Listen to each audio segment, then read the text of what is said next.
The Big Train are back at home tonight in a game where they will be the home team, Quincy, unlike last night's impromptu victory over the Metro SoCo Braves, where they batted first. Tonight is a more routine home game. The Big Train taking on the Gaithersburg Giants at the bottom of the North Division. Big Train 9-5, still protecting their division lead and looking to extend it today with a win that would position them as the second team to pick up 10 wins. We welcome you into the broadcast booth. I'm Eliav Brooks-Rubin. Alongside me is Quincy Bell. Quincy, an exciting matchup here tonight, although not without the exciting leadoff center fielders that we've seen for both these teams. Yeah, Jaden Brown and Alex Peltier both getting the day off, a little bit surprisingly. Brennan Wright will be hitting leadoff for the Big Train to start this game, and he's been great. He's reached in every single game. Jaden Brown, though, that's a guy that I think the Giants are going to miss. He's been one of their best hitters, and he was in the lineup that was originally given to us, but then about 15 minutes before the game started, they took him out and moved everyone up a spot. So with both center fielders out, it'll be Brett Ott manning center field. He has been red hot, Quincy. We'll talk about him in the bottom half of the first. And for the Gaithersburg Giants, Nate Houghton-Henley slides over to center. Tanner Kaler is the starter for the Big Train. He's made 2 appearances and had a third that has not processed yet. Started the game against the Southern Maryland Senators, but that game was suspended due to rain. Will be completed on Sunday. So until then, just 2 official appearances. 4.1 innings pitched, 3 hits, 3 walks, 7 strikeouts. Has not allowed an earned run yet. The left-hander out of Charlotte. We'll see Danny Orr, the third baseman, and deals strike 1 on the outside corner. Yeah, Kaler has been very solid this year, particularly with the off-speed stuff. He likes to throw a lot of backdoor pitches to right-handers. Backdoors, strike 1, that time missed for ball 1 on another backdoor breaking ball.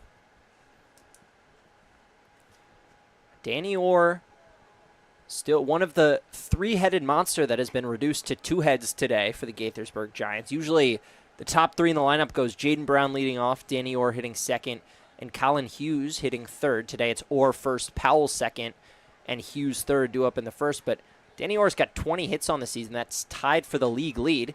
Bounces 1 foul to spoil a potential strike 3 pitch. So all of Kaler's at-bats that have been on his record have been against righties. For sort of a guy that was a lefty specialist at Charlotte, kind of interesting. But he's very good at getting those backdoor pitches across. 3 for 16 righties are against him.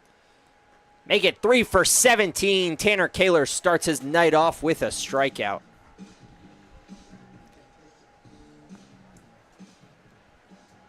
That brings Brady Powell, tonight's second baseman for the Giants, to the plate. Powell, a veteran of this league, played in 2023 with the Alexandria Aces, and last year was an elite player with the Gaithersburg Giants. Hit .290, stole 17 bags, which was tied for second in the league. Crossed the plate 25 times, which was in the top 10. Line drive base hit to start his night off. 1 hopping steal in right field. First pitch attacking. Got a fastball right over the plate and made Kaler pay. Just a great job of finding your pitch there for Powell. That brings Colin Hughes to the plate, the Week 2 hitter of the week in the Cal Ripken League. Hitting .357 on the season, a .936 OPS across 11 games. Kaler's first pitch is in the dirt, ball 1. Hughes 1 for 4 yesterday, drove in a pair of runs.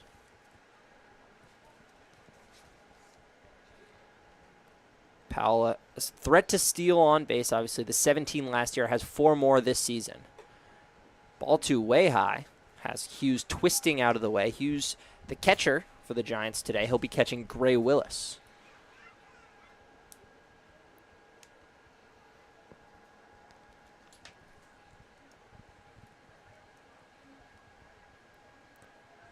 Kaler stares in. Elects to go to first base with the pickoff move. We've seen, I think, 1 or 2 times this year the Big Train have actually picked off a runner. That's something they've struggled with base running wise. I feel like they've been getting picked off more than they've been picking off other teams. Kaler's 2-0 is high. So after striking out Orr, he allows a first pitch single to Powell and is behind 3-0 on Hughes.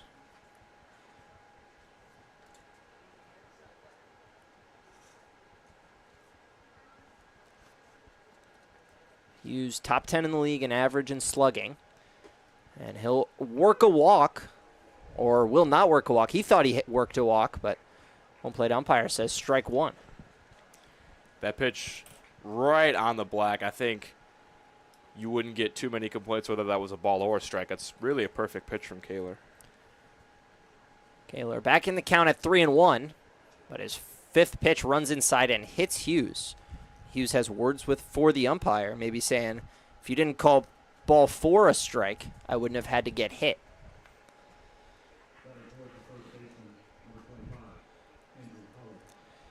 Andrew Holub, the first baseman, has appeared in just 2 games since arriving to the Gaithersburg Giants. He's got 1 hit, 2 runs driven in, 1 via the sacrifice fly. Holub, the Iowa Hawkeye product, did not play for the Hawkeyes this past season, transferred in from Wake Tech Community College.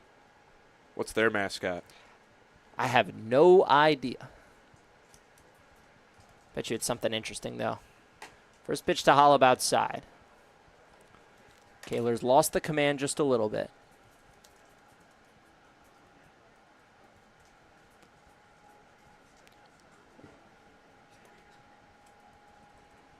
One-0. Fly ball right field, but hooking foul. Looks like Wake Tech are the Eagles. That's pretty boring, if I do say so myself.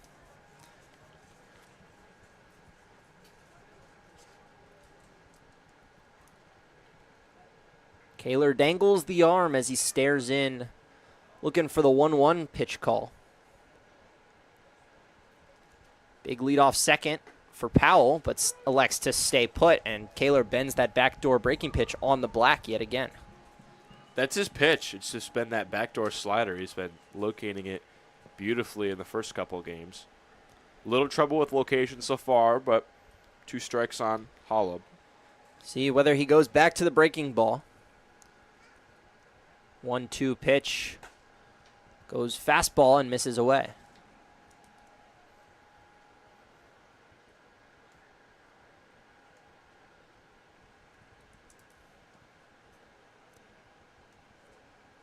Kaler, the sophomore, rising junior out of Charlotte, picked up 2 saves and a win in 14 appearances this season. Or Powell takes off for third. Ball's in the dirt. Hawk will have no throw. A stolen base for Brady Powell. Hughes advances to second behind him. Yeah, the Giants are very similar to the Braves, who the Big Train played yesterday, in terms of they can hit and score runs. The run scoring has not really been the issue for them. It's just been pitching and keeping runners off base that has put them at the bottom of the division so far. They're 4th in average, they're 3rd in runs scored, and they're 4th in slugging. It's just that they're 7th or 8th in most pitching categories. Pitching has been only worse for the Braves than it has been for the Giants. 3-2 pitch from Kaler misses for ball 4, and the bases will be loaded for Aaron Babayev, the late entrant into the lineup when Jaden Brown was scratched just 15 minutes before the game. Babayev replaced him. He went to left. Houghton Henley slid over to center. Quickly around the defense for the Big Train, Logan Panette at third, John Martinez at short, Brennan Wright at second. As usual, Emilio Gonzalez mans first. In left, it's Wesley doing the center field duties, and Peyton Steele in right. Jacob Hawk behind the plate, taking his turn after Dylan Murphy played yesterday. And after the first pitch to Babayev is in the dirt, Jacob Hawk is going to trot out and have a conversation with his pitcher. Yeah, Kaler just some trouble locating to walk a hit by pitch and a first pitch single from Powell. I think a perfect moment to try to just settle him down, focus on what he's got to do. He's got the favorable matchup against Babayev. Just try not to overthink things. I think a good time for Hawk to walk out there. Hawk going to calm his pitcher down. Giants threatening early the top of the first. Different than last time these two teams met, a game the Big Train won 8-2, and both Giants' runs didn't cross the plate until the 9th inning. Check swing, but a called strike anyways. In that game, Drew Bellis worked beautifully against the Giants.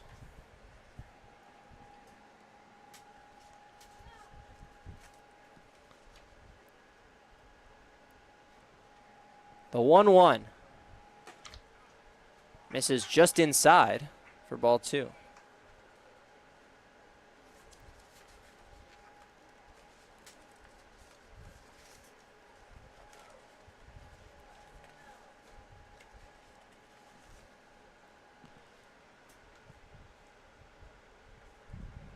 Kaler's 2-1. A breaking ball lands it in the zone.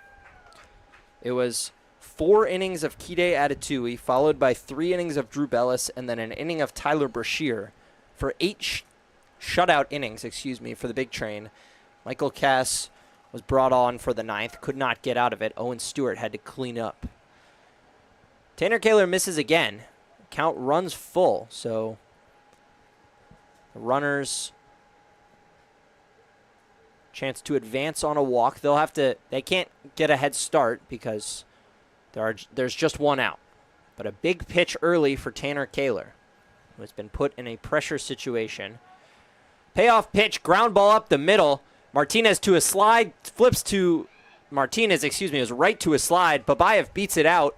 So an RBI fielder's choice for Babayev, and the Gaithersburg Giants have a 1-0 lead. Yeah, just a good piece of hitting there, not trying to do too much. Babayev just puts the ball on the ground in a spot where the Big Train ain't able to turn to, and the Giants strike first, which they're going to need to do if they want to win this game. They're going to have to make the Big Train play from behind, because when the Big Train get a lead, it's not often they give it up. And furthermore, you look at the offensive matchup versus the Gaithersburg Giants pitching. The Big Train scored 20 runs in a 20-7 victory yesterday. And simultaneously, the Giants allowed 20 runs to the Alexandria Aces. Kaler gets a swing and a miss from Ethan McNally, DHing today, the Clarion product, out of Archbishop Spalding High School in Maryland. And it pickoff gets Aaron Babayev in a rundown, and now a balk ruled. So Tanner Kaler balks. Crossing the plate is Colin Hughes for the second run. Babayev a free pass to second base. Yeah, I think he just moved the wrong part of his body early. Balks are very weird in terms of there are a ton of things that are a part of a pitcher's motion that you technically could call a balk. There are some MLB umpires that have been interviewed and they're not really sure what balks are. I'm pretty sure Sal Colangelo is content with that, with the explanation he just got. He nodded his head and looked like he understood what the problem was. So an important second run crosses the plate early for the Giants. 2-0 Gaithersburg. Top 1. Kaler allowing his first earned run of the season, his first runs in general, at least, that have been charged to his record, not counting one run for the Southern Maryland Senators in the still suspended game. Misses high, ball one on McNally. McNally has only appeared in 6 games, but he is hitting .421, and now Babayev takes off for third. Kaler just not aware, and heads up base running to swipe third and put himself in position to score on a wild pitch. 1-1 from Kaler. Line shot, but foul. Yeah, Babayev probably getting a little jumpy after the ball. Kaler not wanting to do it again. A guy taking third with 2 outs you could live with because you're still gonna need a hit to score that run from third.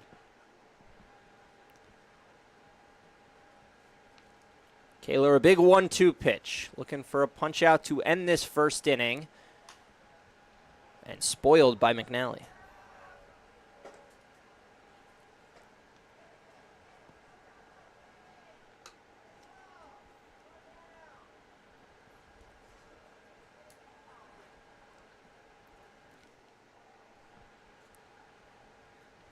Tanner Kaler stares in. Babayev leading off third, Ethan McNally at the plate. The 1-2 pitch just misses outside. Yeah, Kaler, a lot of close misses.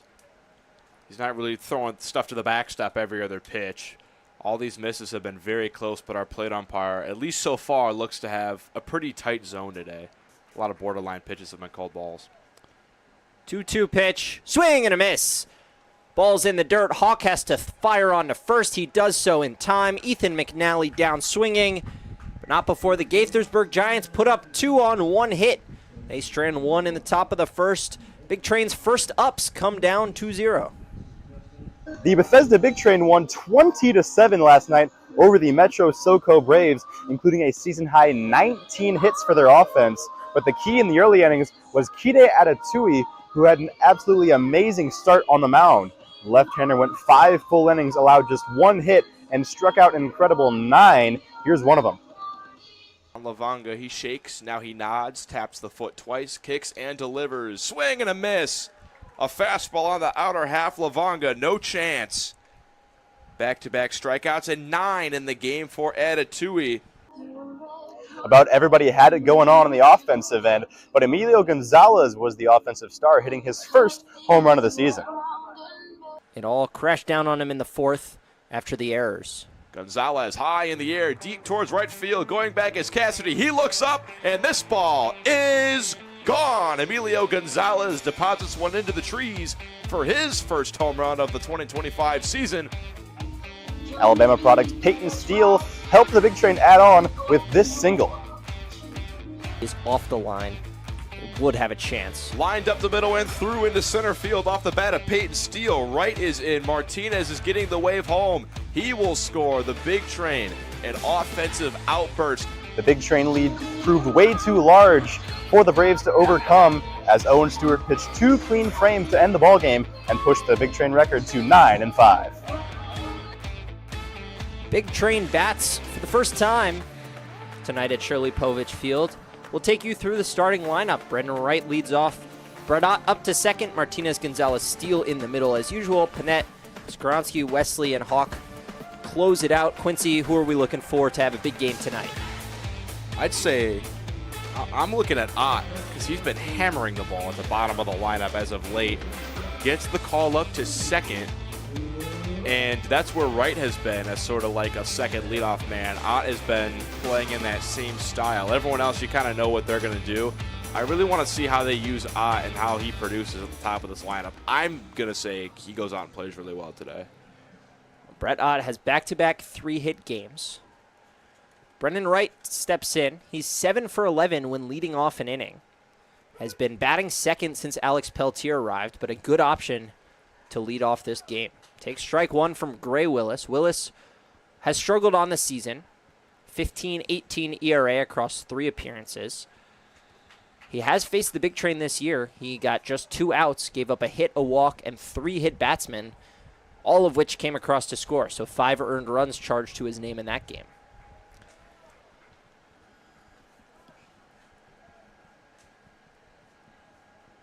1-1 to right. Lefty on lefty matchup, and two lefties toeing the rubber.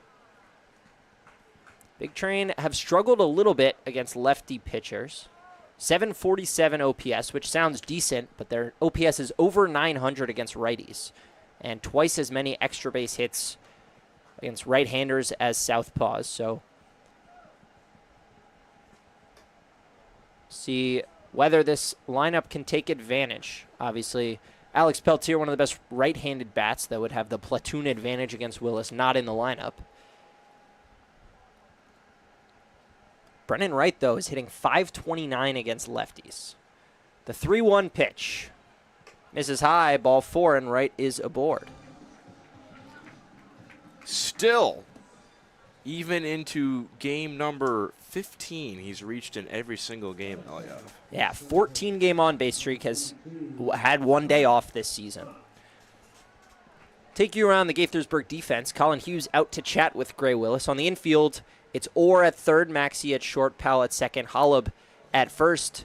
Excuse me, on the infield. In the outfield, Babayev plays left, Houghton Henley man center, Ruiz Weiss in right. It's a sesquipedalian outfield. A lot of long names and a lot of syllables out there. Yeah, I'm waiting for a ball to get put in that right center field gap, and with two guys converging on it, you have to say 4 different names. Yeah, I'm going to have some trouble if that happens. Brett Ott, though, would love to put a ball in that gap. Well, you also have a hyphenated last name. Yeah, I'm used to it. Brooks Rubin, though, just 3 total syllables. Babayev is 3, Houghton Henley is 4, and Ruiz Weiss is 3. So that's 10 syllables in the outfield. 0-1 pitch from Willis. Popped up out of play. And Ott, due to his recent success, back-to-back 3-hit games, the on-base percentage now sits at .535. At OBP, good for 3rd in the league. The 0-2 pitch just misses.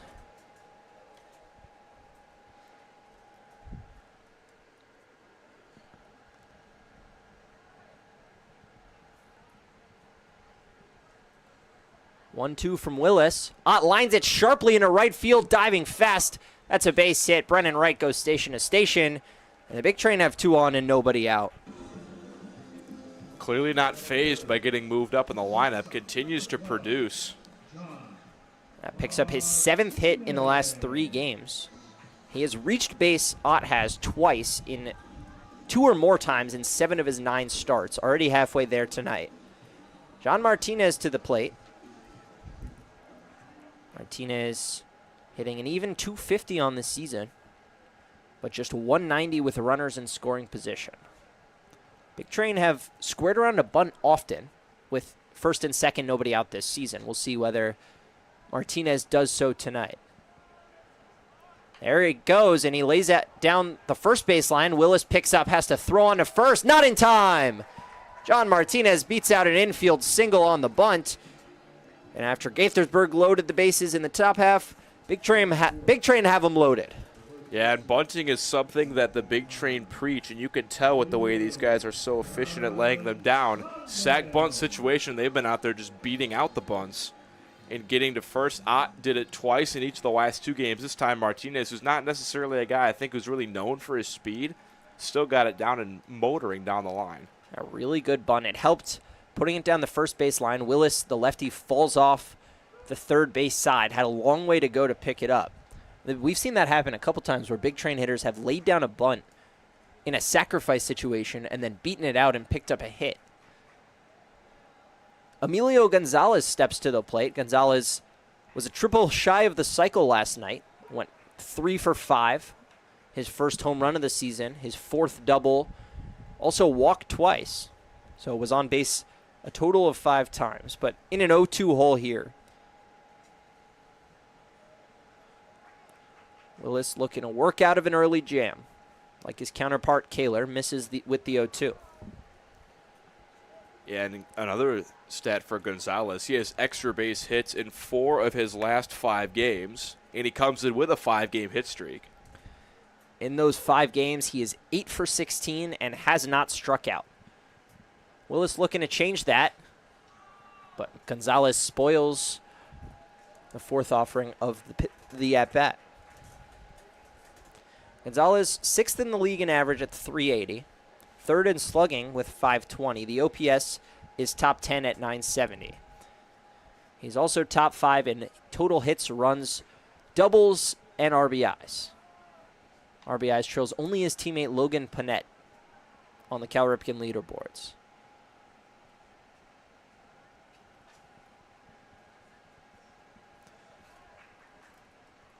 Willis in trouble early, 2-2 to Gonzalez, bounced foul. It may have been off his foot as Gonzalez taking a short walk around the grass.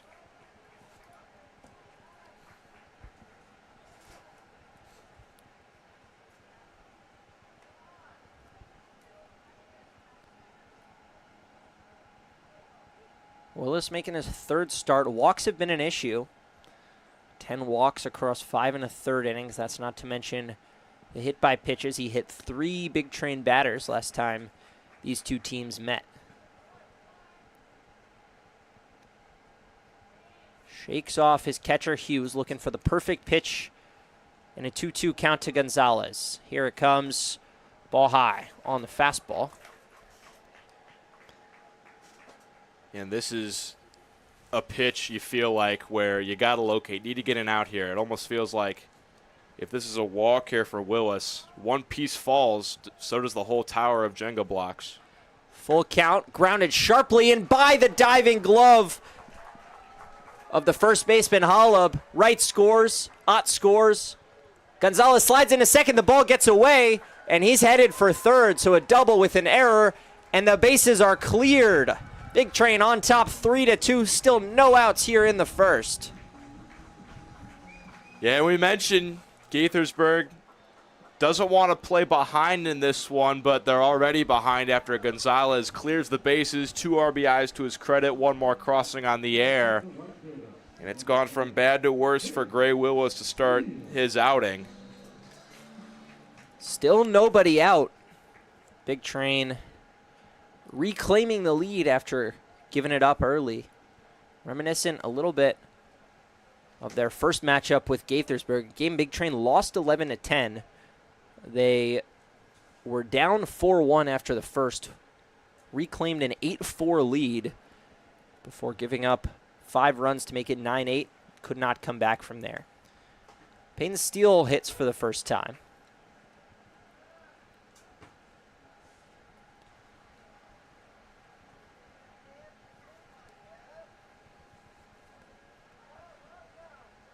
Count even at 1. Gonzalez leads off third base. Strike 2 right down the middle to Payton Steele. Steele has either scored a run or driven in a run in every game he's appeared in. That's 23 total runs produced in 9 games. Chance to pick up an RBI here. Pops foul to stay alive. Yesterday he had kind of a tale of 2 games situation, Quincy. Yeah, he had 6 at-bats, which is something that happens when you score 20 runs in a game. His first 3 at-bats were strikeouts. His next 3 at-bats were singles. Pretty interesting day at the office. 1-2, popped foul out of play. Almost the tale of 2 games within 1 game. All told, he scored twice and drove in 2 more as part of a 3-hit day, which, I mean, you look at the box score from the first 5 innings, you're like, this guy is not doing well, and then you look at the box score at the end of the game, and you're like, Payton Steele had an awesome day. Check swing did not go. Gonzalez thought about breaking. Ball escaping Hughes' grasp, but he'll stay put. Yeah, Gonzalez not the fastest guy over there at third, but I think even with a guy like Ott or Wright over there at third, I think you'd still want to hold up there with nobody out. No use in risking making the first out at the plate. With 2 outs, you maybe think about going there. Gray Willis just looking to pick up 1 out here.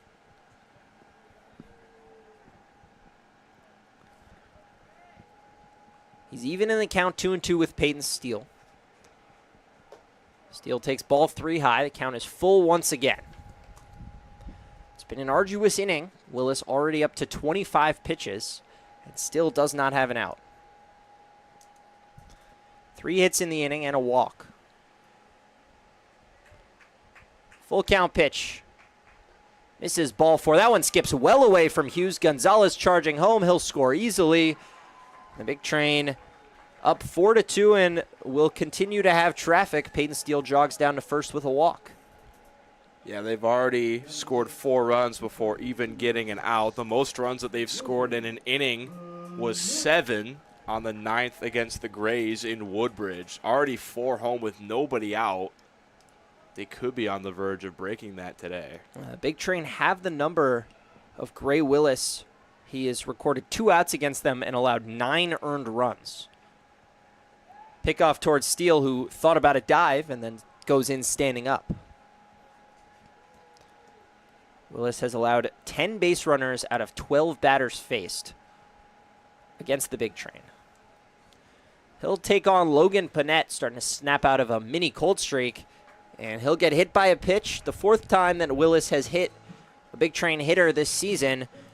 And the first 6 men have reached in the first inning.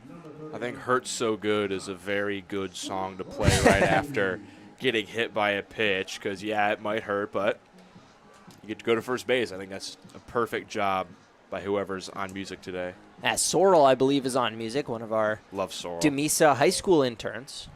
Josh Skaronski to the plate for the first time. And interestingly, Quincy, it's host family appreciation night, so the music Sorrell's playing as walk-up songs for these players was selected by the players' host families, those of who aren't from the area. I believe 19 of the players on the Big Train roster staying with host families, some of whom are staying with siblings, 2 players in the same abode. I'm sure all these players very grateful to their host families. Maybe we'll go home and play some Candyland after some other game.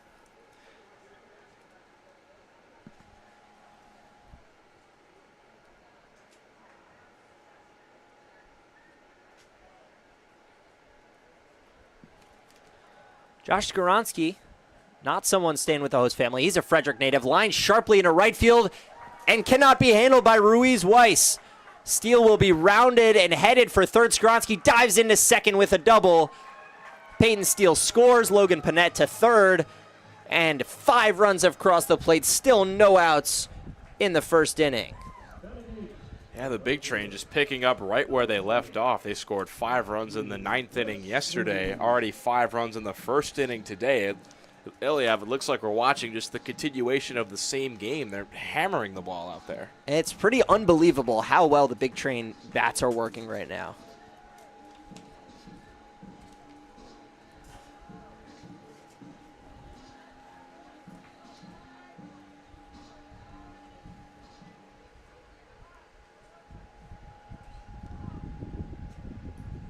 Matthew Wesley to the plate. Did not play yesterday, but in his previous 6 games has 5 extra base hits and a .320 average. Ground ball to third. Danny Orr picks up, throws over to first in the dirt, but picked by Holub. So finally the first out recorded. But another RBI for Matthew Wesley and another run for the Big Train.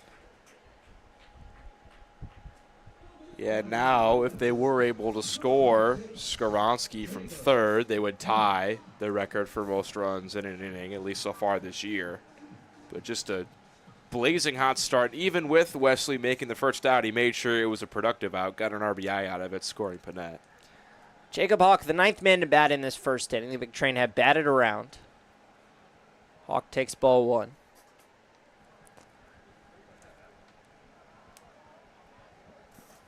Big Train batted around in the 9th yesterday. And doing so again in the first. Hawk a wave and a miss. He went 0 for 4 with 2 strikeouts on Monday, the last time he was in the lineup. Against Gaithersburg this season, he started one of the 2 games, reached all 4 times he was up. A single, a walk, and 2 hit by pitches, one of those coming against Gray Willis, who was up near Hawk's head with ball 2.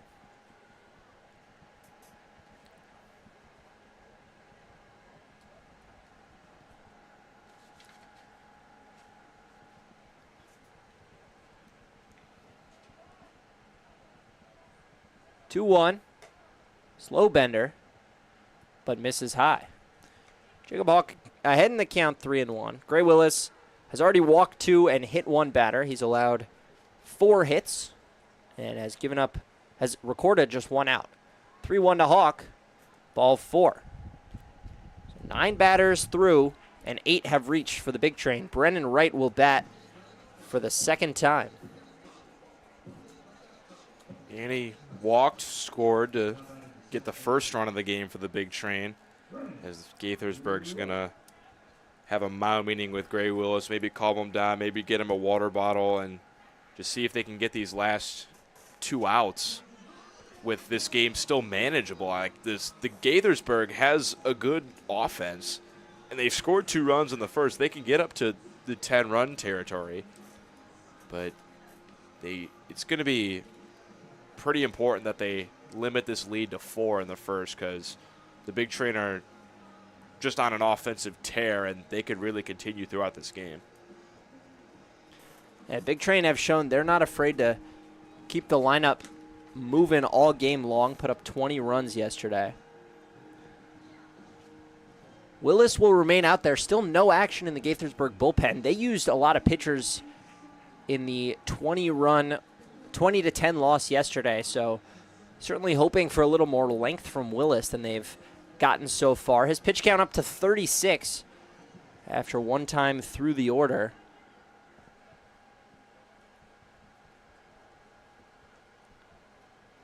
Brennan Wright walked and scored first time he batted in this inning. Came around to score on the Gonzalez 2 RBI double. He'll have a chance for RBIs of his own. Runners at the corners, 1 away.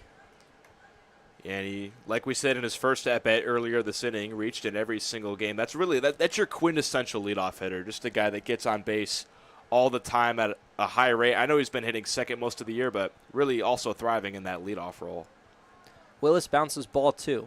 Like if Peltier needs a rest day like he's getting today, he can just slide up there and be that guy.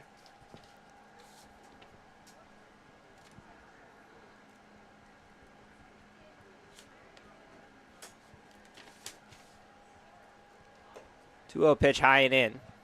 Brendan Wright 1 ball away from working his second walk.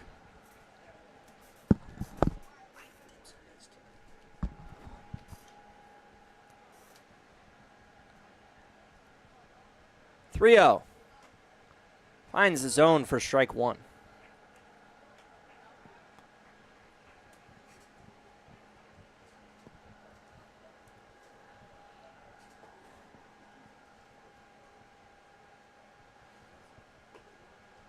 Three-one in the zone again, right at the bottom. So Gray Willis, a good job to fight back, and the count is full at 3-2, 1 away. Still runners on the corners. Brendan Wright may have to take the bat off his shoulders. 3-2 pitch. Swings away and fouled out of play.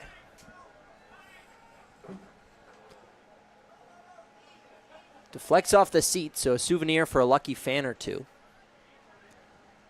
Well, probably not 2. There's only 1 baseball. I know at the Alexandria Aces field, if you return a ball to the concession stand, you get free pizza. Payoff pitch again. This one's lined sharply into right field. Tracking back. It'll be off the warning track and all the way to the wall. Skaronski jogs home. Jacob Hawk held at third. The third double of the inning for the Big Train. And they are plastering the Giants. It's 7-2. Yeah, and they've been coming with not only on base, but the slugging as well. You mentioned that's 3 doubles already of the 5 hits that they have. They've just been coming out and hammering the ball, and I think they've tied their most runs in an inning this year now with the 7, and they're most likely going to break it if they can get Hawk home from third with 1 out. I think it might be time to get Gray Willis out of this game. Yeah, there is action in the bullpen. Another lefty warming up. Brett Ott to the plate. He singled last time. He is 5 for his last 7 with runners in scoring position after starting the season 0 for 12 in that situation. Has a chance to score 2 here with a base hit. A ground ball or a sac fly will cross 1.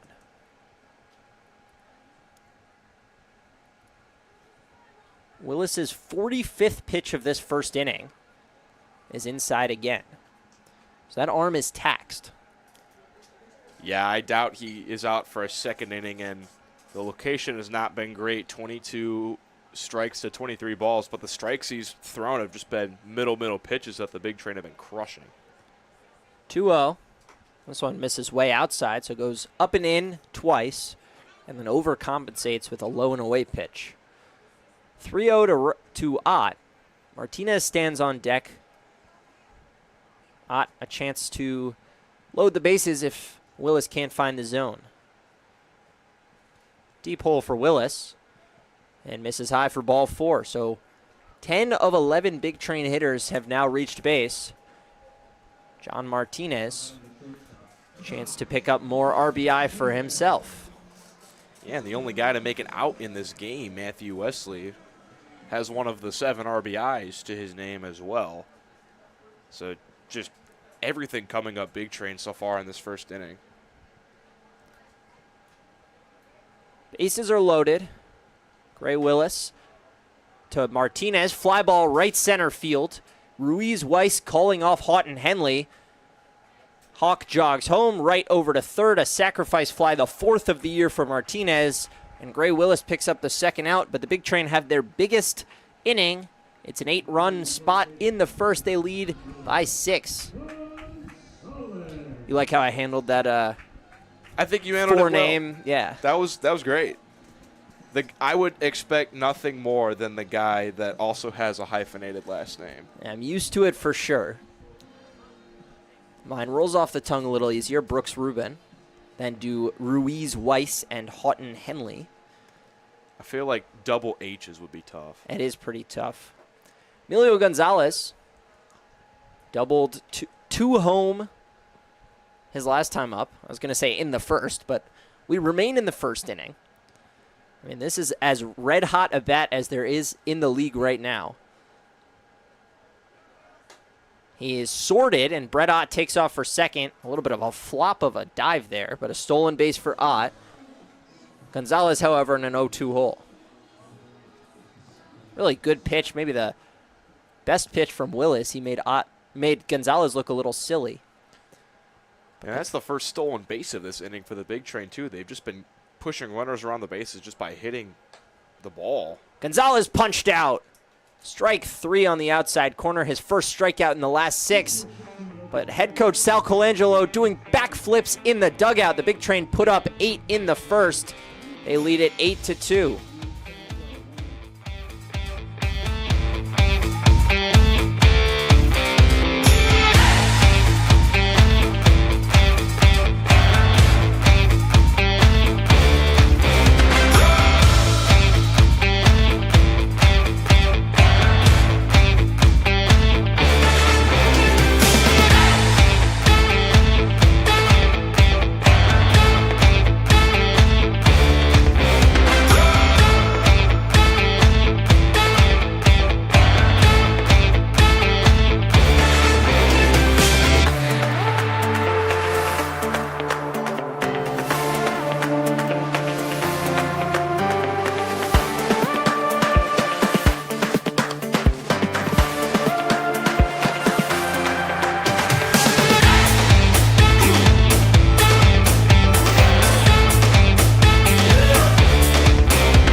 Tanner Kaler back out for his second inning of work. His first one came, concluded about half an hour ago. He's been just sitting in the dugout trying to stay warm, although staying warm not too difficult on a 90-degree night like we have tonight. Pretty cloudy, though, not nearly as hot as it was last night. Now, a little rain came through. Ground ball to first base. Gonzalez picks it easily and on to first himself. So 1 pitch, 1 out. Now, a little rain came through around 4 p.m. and cooled us down just a bit. It was high of 96 today. We're down to now 86 with a feels like around 90. The sun hidden behind clouds at the moment, which is helpful for cooling it off. Ruiz Weiss goes down on 1 pitch. Now Houghton Henley, his hyphenated counterpart, bats right behind.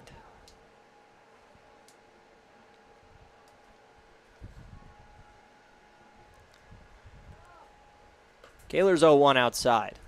And I'm sure Kaler, more than anyone else in that Big Train dugout, is happy that they put up 8 runs in that bottom half of the first, because he struggled a little bit in the top half, giving up the 2 runs, but now he can kind of just settle in and focus on his pitches with a 6-run lead. Yeah, didn't quite have the control. Walked 1, hit 1, and the second run of that inning scored on a balk. Ahead in the count 1-2 against Houghton Henley. Houghton Henley, 2025 graduate of St. John's College High School, on his way to the University of Maryland. He has appeared in 7 games, 286 average, impressive 831 OPS. Last time against the Big Train, reached on a single and a walk. Back-to-back pitches outside of the zone. Count moves from 1-2 to full.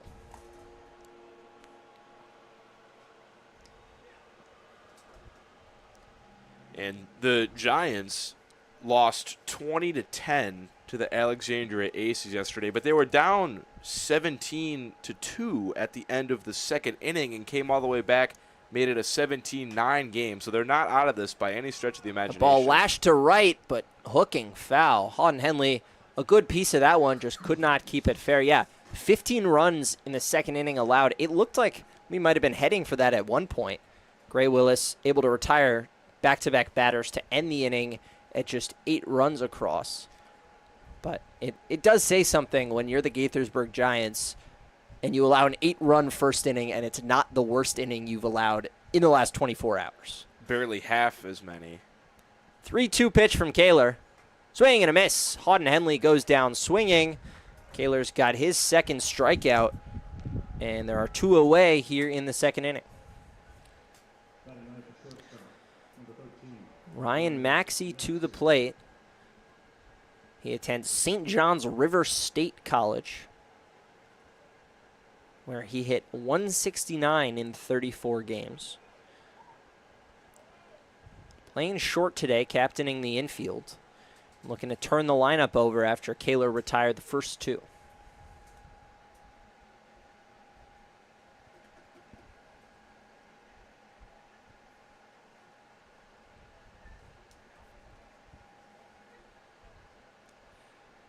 Kaler with that left arm dangling before he comes set at the belt. High leg kick and now a delivery on a pitch that misses high.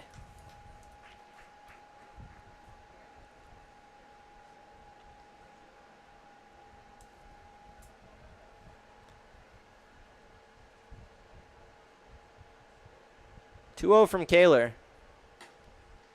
Well outside. After retiring the first 2, Kaler in a deep hole behind 3-0 with a ways to battle back against Maxey. And this will be a costly walk. Maxey's only hitting .211. And if you do walk him, you do allow the potent top of the order to get back up. 4 pitches, 4 balls. Ryan Maxey will trot down to first. Second walk of the game issued by Kaler. And the top of the lineup will come up. It's Danny Orr, who struck out to lead off this game.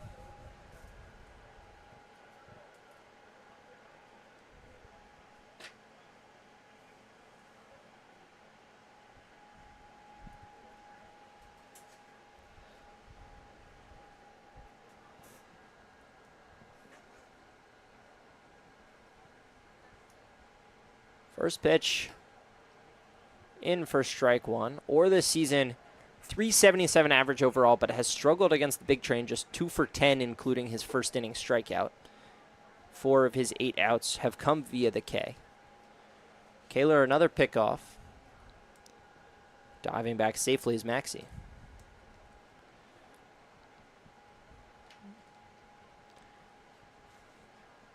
Moore has crossed the plate 14 times, mostly hitting in the second spot in this order. It's good for 5th in the Cal Ripken League. Backdoor breaking ball just misses. I'm sure he likes Jaden Brown ahead of him, giving a lot of protection in that second spot with how potent of a hitter he's been. But with him getting the day off or moving up, did strike out leading off the game. 1-1 from Kaler. Foul back.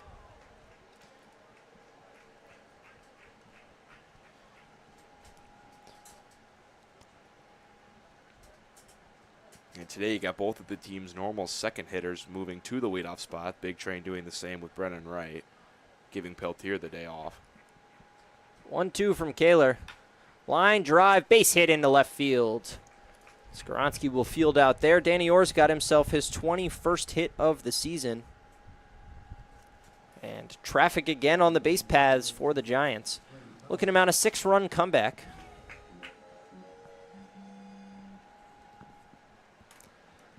Matthew Wesley, the left fielder. Skoronsky DHing today. Two of them share time out there, along with Brett Ott when Peltier's in center. Yeah, those three, the three outfield spots, they shift around a lot. Like, it's normally a new group of outfielders out there. It's not just the same trio. It's not just like the types of rocks, sedimentary, igneous, and metamorphic. Yeah, a lot of shifting going on out there. Meanwhile, the infield pretty set. Panette, Martinez, Wright, and Gonzalez around the horn. That is the case more often than not. Parker Corbin will draw in at second or third from time to time. But the outfield always changing. Peltier dominates center field play, but we'll get the occasional day off, and Brett Ott slides over. Steele the same in right, while Skoronsky and Wesley both have experience out there. The left field, the most revolving door of the three, as all of Skoronsky, Wesley, and Ott share time out there. 2-0 pitch finds the corner of the strike zone for Kaler. His pitch count isn't low. He's at 47. And he's thrown some high leverage pitches, mostly in the first, not as high leverage here, with an 8-2 lead. But the high leverage pitches, bases loaded in the first inning, always put a little more stress on your arm. 2-1 pitch outside.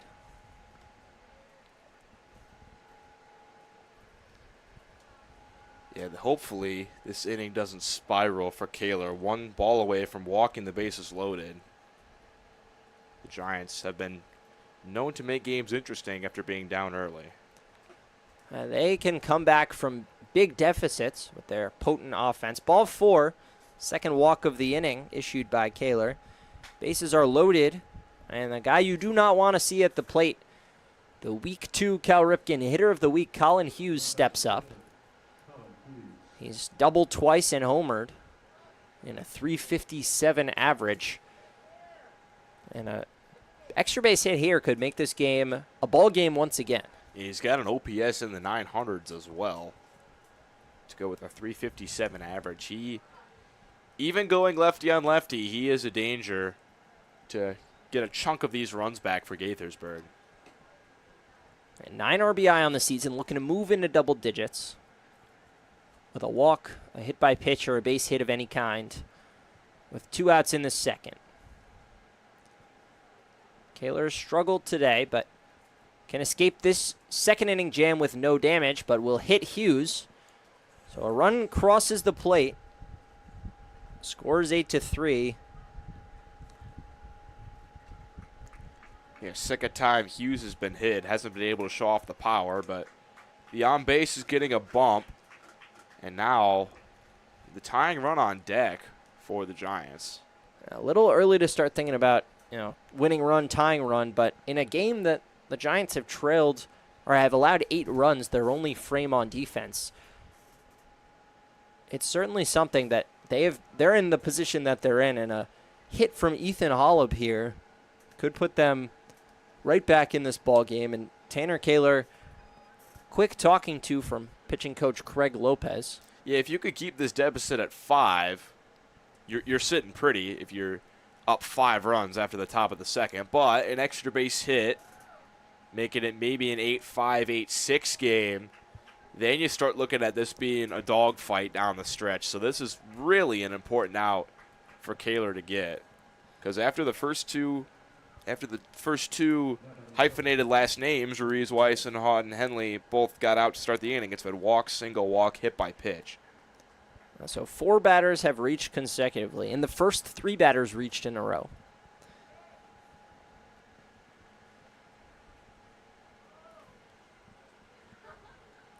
Holub in the lineup for just the 3rd time. He walked and was forced out at second in the first inning.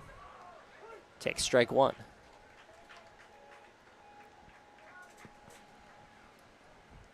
Dylan Murphy trotted out to the bullpen during that break, as did J.J. Hand. So action just starting in the Big Train bullpen. Probably getting a lefty and a righty loose. Not that you want to be playing too much of the matchup game in the second inning, but you want to keep your options open. Kide Atatui gave length to the Big Train yesterday, saved the bullpen for the most part. 1-1 pitch. Ground ball right side, and it's through for a base hit. 1 run scores. 2 runs will score. Emilio Gonzalez cuts off the throw from Steele, and it's 8-5. Already 13 runs in an inning and a half, not even an inning and a half of work. Hell yeah, we're in the midst of a game that could be pretty wild. Yeah, we have played an hour of baseball. We have 8 outs to show for it. If we keep that pace, my math says we'll play for 9 hours. And the game or 7 hours. And the game would end 35-40. Yeah. So hopefully that's not the case. I'm not sure we'll be allowed to stay out here for 7 hours. They may have to suspend that, in which case Kaler's stats won't go in the book for a second time today. Yeah. Kaler looking to end the inning here. He'll take on Aaron Babayev, the left fielder. Babayev grounded into a fielder's choice. Pitch goes to the backstop. It's behind Babayev and apparently hit off his backside. So the base is loaded again. 3rd batter that Kaler has hit. And Ethan McNally, the 9th batter of the Gaithersburg inning, they've batted around. Yeah, and we mentioned in the first, Kaler was missing pretty close with a lot of his pitches. A lot of his pitches were like barely missing the zone. He did hit Hughes, but that pitch kind of just ran in on his hands a little bit. This inning, he's just kind of been all over the place. Kaler looking to escape with the lead. All of the tying runs are on base. The leading run at the plate, it's Ethan McNally. Struck out to end the first. Getting a chance with runners on yet again in the second. Kaler's delivery inside yet again. Tanner Kaler up to 60 pitches after that one. 33 of them have been balls. It's been the struggle bus finding the zone on both sides. We have a combined 6 walks and 4 hit by pitches. 7 walks and 4 hit by pitches. And Kaler 1 pitch away from making it an 8th and pushing across a 6th Giants run.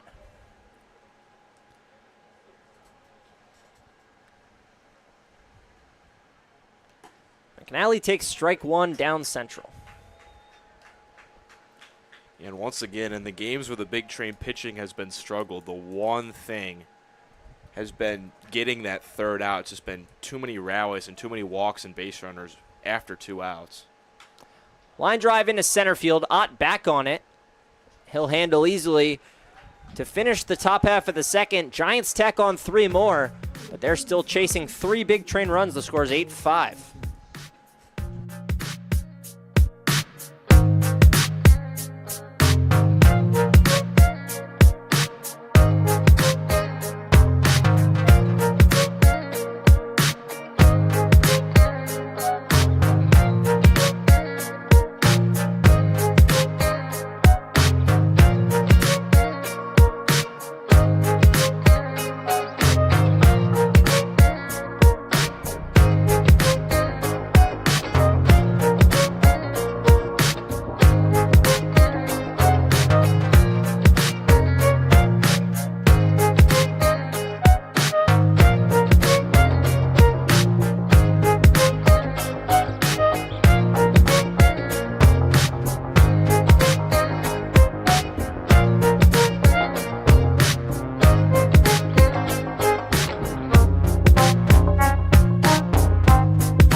Big Train will bring Steele, Panett, and Skaronski to the plate to face a new arm.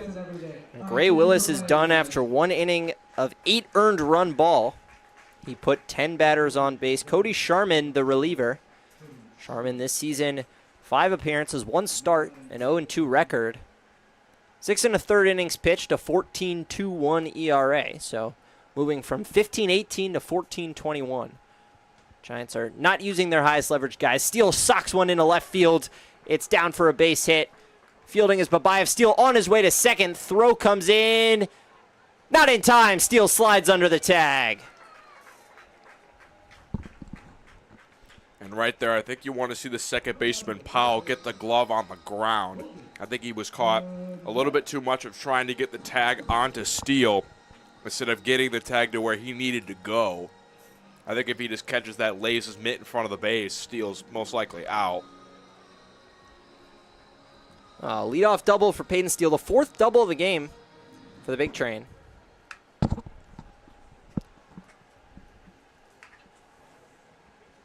Logan Panett was hit by a pitch.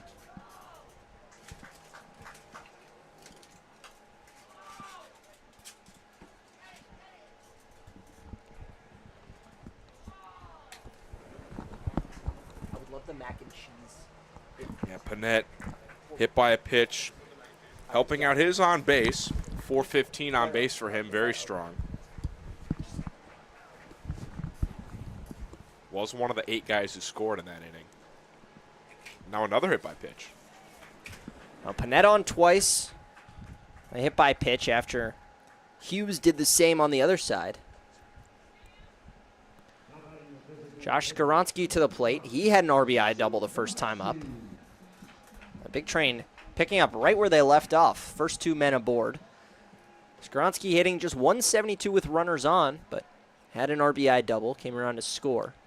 He's also struggled versus lefties, but reversed that trend. Came into the day just 2 for 16 before his double.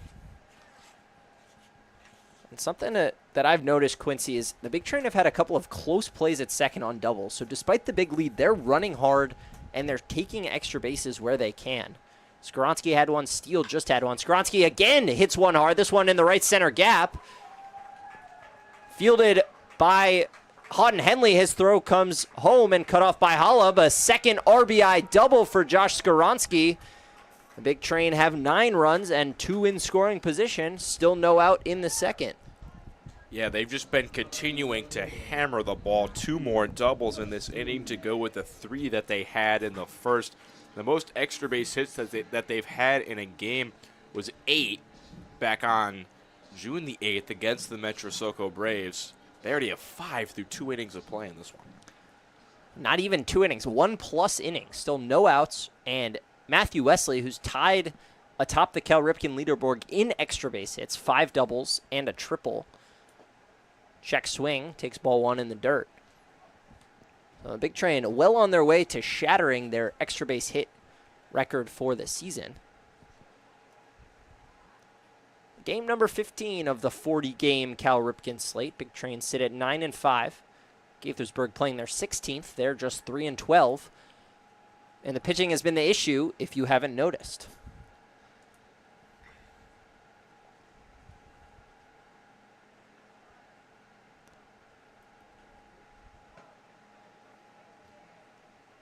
(2-0) from Sharman. Fastball coming in ultra soft, just 82 miles an hour.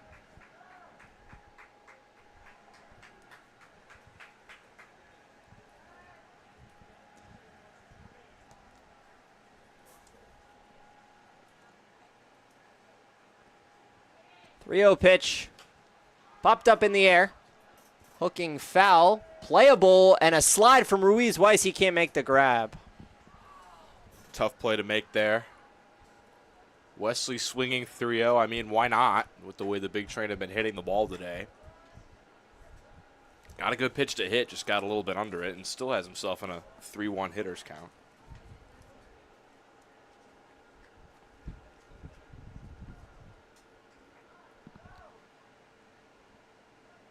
Wesley had 3-1. Sharman's offering Misses the zone. Ball 4. Loads the bases.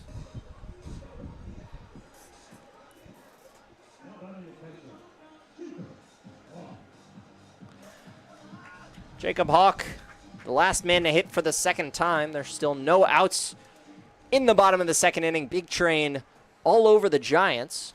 4-run lead, but they've scored 9 runs and made just 3 outs. Hawk a walk and a run in the first time he came to the plate, and another ball. And I know I mentioned this before, but got to keep the runs coming because Gaithersburg can be moments away from an 8-run outburst just like the Big Train had in the first inning. Sharman's 1-0, fouled away by Hawk. He's talking to himself as he takes a lap around. Not quite happy with that swing. Thought he should have put that into the outfield, I think.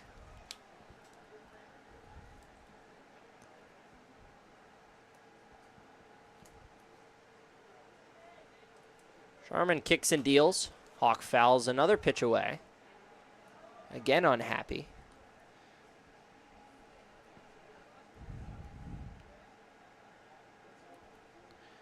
Hawk has back-to-back hitless games. He's 0 for 7 in his last 2. Struck out 4 times. In his first 5 games, he had reached 2 or more times in each of them. Yeah, he was hammering the ball to start his Big Trade tenure. Maybe just a little bit of regression in the mean. 7 for his first 14. Now 7 for 21. Swings and misses at strike 3. So Jacob Hawk goes down swinging with the bases loaded. Still just 1 out, though. And the top of the lineup, Brennan Wright, coming to the plate. He already has an RBI double. And a leadoff walk. Wright, not normally a big extra base guy, but hooked one down the right field line for 2 bases. The double just his 3rd of the season. He has doubles now in back-to-back games. Yesterday was his first multi-RBI game of the season.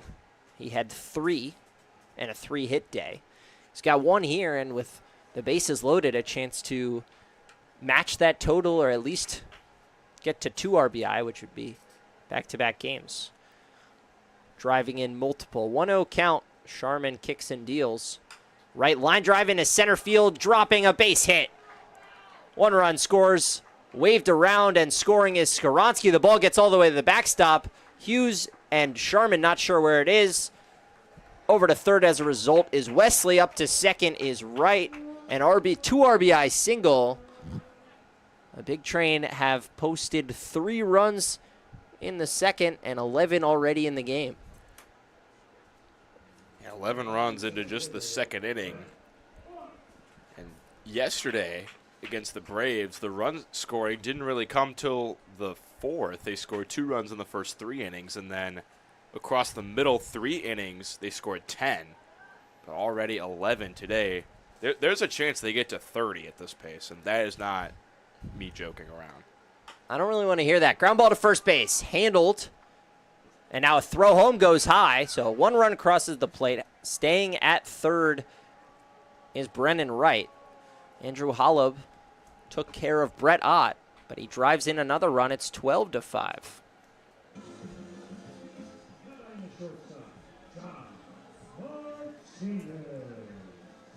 John Martinez stepping to the plate. He's got a single and a sac fly, both coming in the first inning. He's the 8th batter of this inning.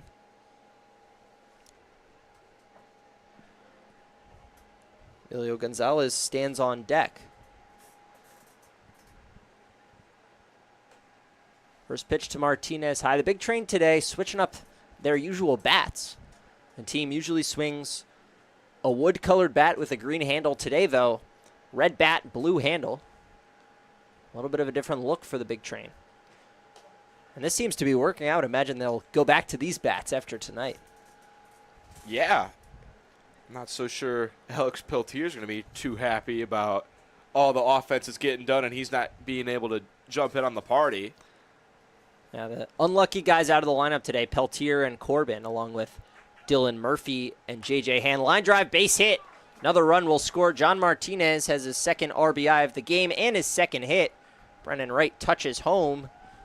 The Big Train lead 13-5.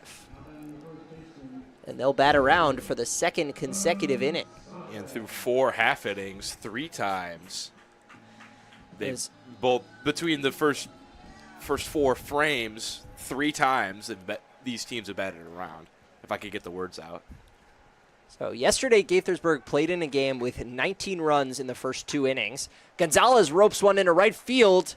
This one is caught by Brady Ruiz-Weiss. So 18 runs in the first 2 innings. 13 to the Big Train, 5 to the Giants. We go to the 3rd.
New pitcher for the Big Train. He'll be win eligible. It's James Gladden on pitch the 3rd.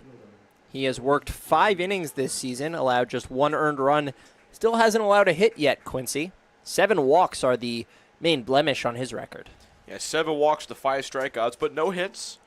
No runs have been coming across on his ledger. He's kind of been dancing through the raindrops, but his last appearance on the 21st against Silver Spring, 18 pitches and absolutely shoved. His stuff looked magnificent. Fastballs getting up into the 90s. Off-speed pitches had a lot of break. Slider, hard slider, had a lot of bite to it. Yeah, worked a 1-2-3 inning in that one. Back-to-back fastballs, top of the zone against Brady Ruiz-Weiss, and he's ahead 0-2 early. He fired a number of warm-up pitches to the backstop, a couple that didn't even hit the glove of Hawk, but has locked in on the zone with the batter in the batter's box. Misses high for ball 1.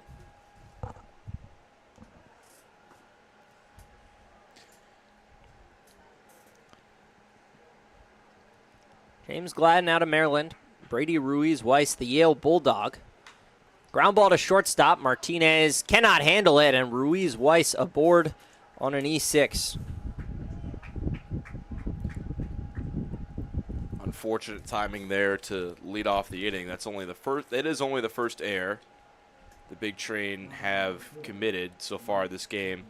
Jacob Hawk doing the catching, much like yesterday when Kide Edetui got the start. Dylan Murphy did the catching, both of those two out of Florida Atlantic.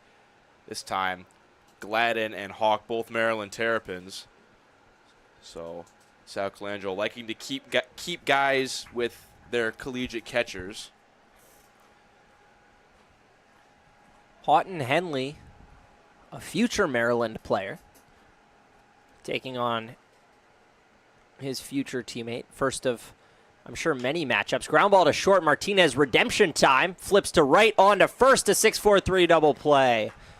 Martinez makes an error and quickly fixes his mistake. 2 away here in the third.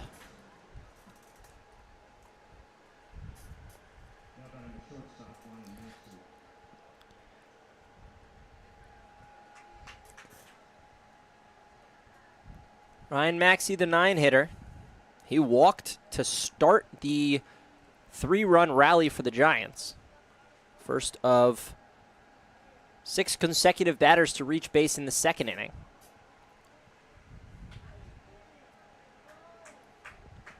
Reached on a walk and ahead 1-0. Reached on a 4-pitch walk. So 5 pitches, 5 balls against Maxey. Finally sees a strike just cutting over the outside part of the plate.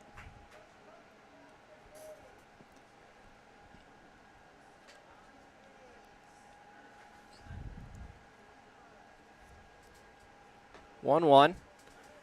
Waving at air is Maxey. Yeah, he was early on a 90-mile-an-hour fastball.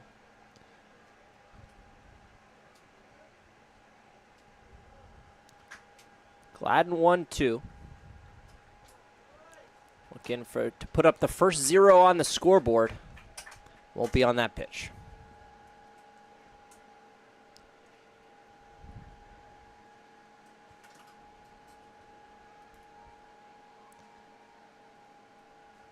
Two pitch from Gladden. Runs high, count is full.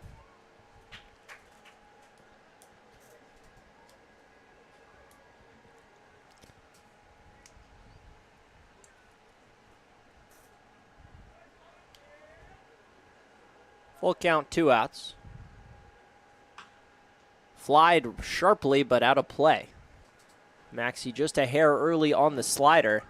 Else that ball could have been destined for the trees. Yeah, that ball down and in, and against lefties, you don't want to be messing around with pitching them down and in. Of course, every baseball fan knows their swing path is naturally through that part of the zone. A payoff pitch again, 7th of the at-bat. And we'll see an 8th. And Maxey putting up a good battle, doing all he can to flip this lineup back to the top.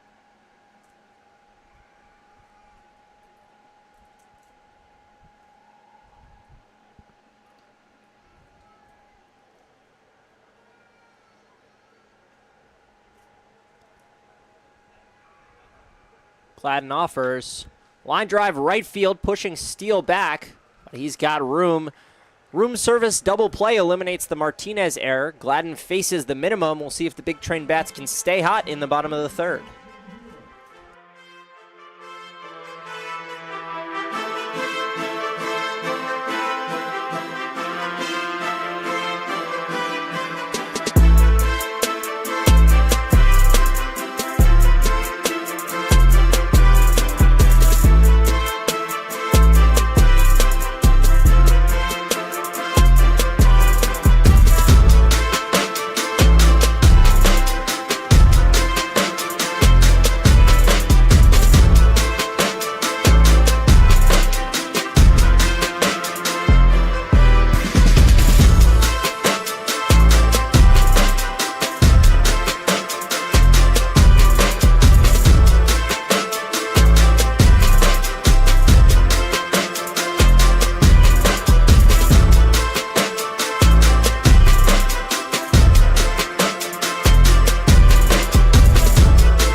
Steele will make his third trip to the plate. Emilio Gonzalez ended each of the first 2 innings. So Steele leading off an inning for the second time tonight. Last time up, doubled into left field, excuse me. High fly ball into center, playable for Houghton Henley. 1 pitch went out for Sharman, who looks a little bit sharper to start the 3rd inning. Little bit. Gave up 5 runs on 4 hits. Last half inning. Sharman threw 22 pitches in the first inning. He'll be asked to do some cleanup duty, as Sharman often is.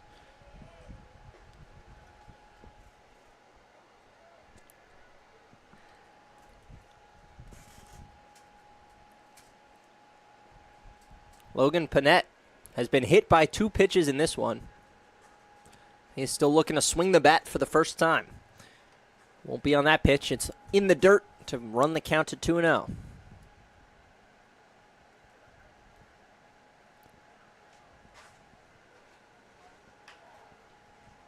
Ground ball left side, foul. And kicks back into fair territory, so we'll have to put a temporary pause on the game as a reliever darts in from the Big Train bullpen to retrieve that baseball. In high school playing days, you'd hear, dugout, on that? On that. And so it was always the freshman for us. It was the... I think that's everywhere. Yeah. The freshman's got to go get the foul ball. For us, it would be less on that and more just freshmen.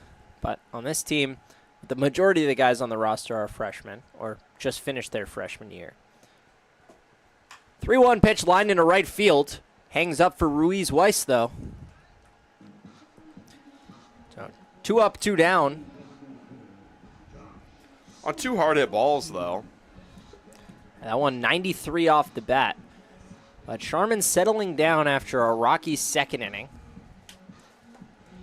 And Gladden came in and settled things down after 2 rocky innings for Kaler.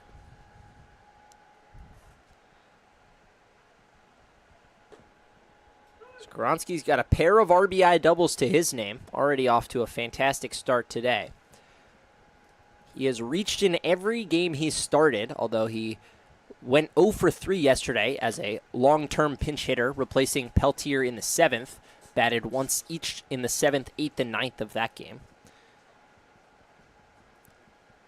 Came into the day just 2 for 16 against left-handed pitchers, but has not been fazed by the southpaws today. Hard to give highlight one guy offensively when the team's got 9 hits in 2 innings, 2 2/3, but Skoronski certainly up there. Takes ball 1. Brennan Wright, the only guy who's reached all 3 times he's come to the plate. Skoronski trying to equal that. Sharman looking for a 1-2-3 inning. Ahead on Skoronski 1-2. Skoronski has not struck out since June 12th and will not do so here. Line drive into left field. And a dive from Babayev. He won't get there. Skoronski rounding first, heading for second. He won't stop there. He's on his way to third. Babayev's throw comes up, comes in, not in time. Josh Skoronski's got himself a triple. His 3rd extra base hit of the day. And the Big Train are in business once again. And I specifically remember stating yesterday, Skoronski, the stats are not indicative of the way he's hitting the ball. Came into this game hitting only .214, but he's had so many loud outs. I said yesterday, he's due to find some gaps with the way he's been hitting the ball. 2 doubles and a triple, 7 total bases and 3 at-bats. Have yourself a day, Josh Skoronski. Josh Skoronski came into the day with 2 extra base hits. He's got 3 in 3 innings. Move to 5. Good for second on the team behind this guy, Matthew Wesley, who's got 6.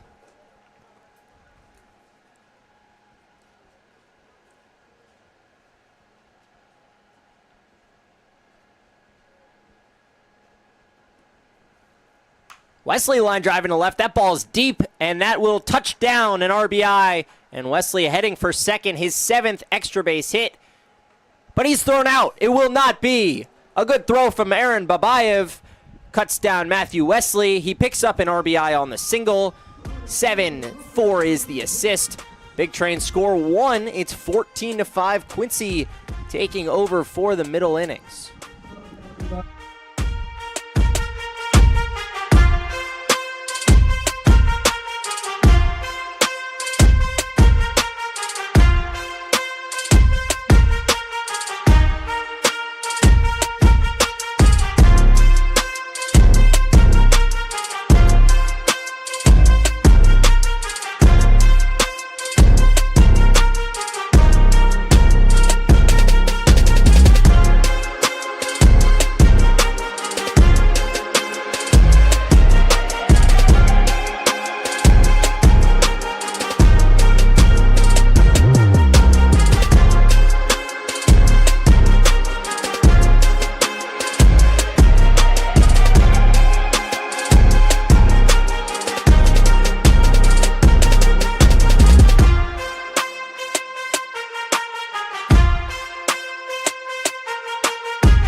Middle innings set to start here from a slugfest so far at Shirley Povich Field. Through 3 innings of play, the Bethesda Big Train lead the Gaithersburg Giants 14-5, 19 total runs.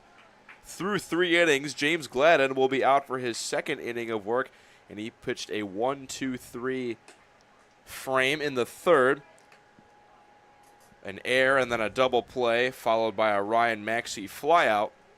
So now the top of the order is up. Danny Orr has struck out and singled today. He pops one high in the air out towards left field, giving chase is Wesley. He makes the catch over his shoulder for the first out. Right, Gladden has looked sharp in relief. Quick note-keeping correction for those of you at home.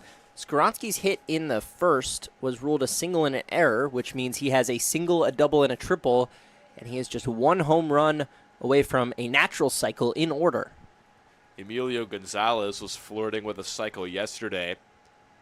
He had the single, then the double, then the home run, then the single. Couldn't quite find the triple in his last couple of at-bats, a pop-out and a walk. But Skoronsky just needs to put one over the right field wall, and with the way he's been hitting, that could happen. The way that last ball could be the left field wall, too. Yeah, he popped one. He's a guy who has a lot of power when he pulls the ball. Not really that much of an opposite field hitter, but put one kind of in the perfect spot down the left field line. Babayev dove, couldn't come up with the ball, which helped allow Skoronsky to get to 3rd. Well, Skoronsky's a guy we're waiting on to hit a home run. Doesn't have one yet, but hit 13 this season with Winthrop across 58 games. So certainly has the pop. Just needs to get a pitch grooved for him, and he will have that cycle. 2-1 from James Gladden to Brady Powell. A cutter on the just beneath the letters for a strike. And Skoronsky, like I mentioned in the last half inning, he's a guy that was just, with the way he'd been hitting the ball, you knew he was due for a breakout game. And it's here all aboard the Skoronsky train. 2-2 from Gladden to Powell. Swing and a miss, strike 3. First strikeout of Gladden's outing. And he gets it done via the high slider above the zone. That's a really tough pitch to hit for Brady Powell. Probably a pitch he's better off not swinging at.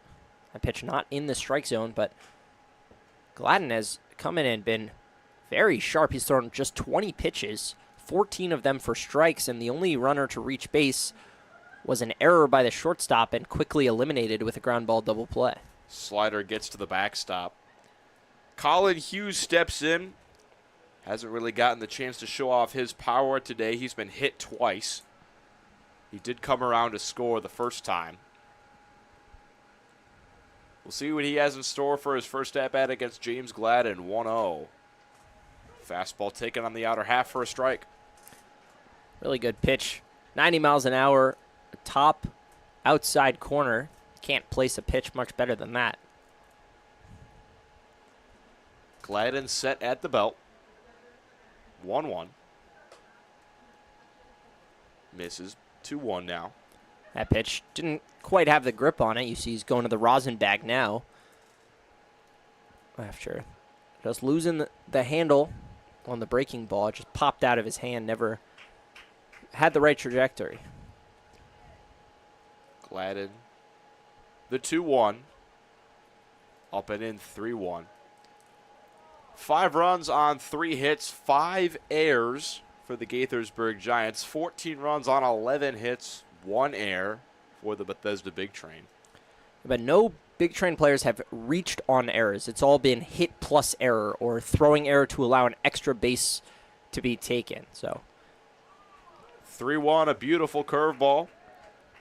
Right down the middle for a strike on Hughes, and he now faces a full count. So despite the 5 errors, just 2 of the 14 runs have been scored as unearned in this game. 3-1, or 3-2, chopped foul.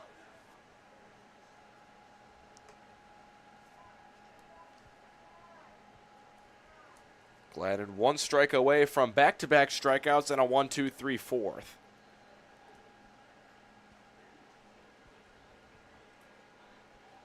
As the sun starts to set behind the clouds here in Bethesda, Maryland.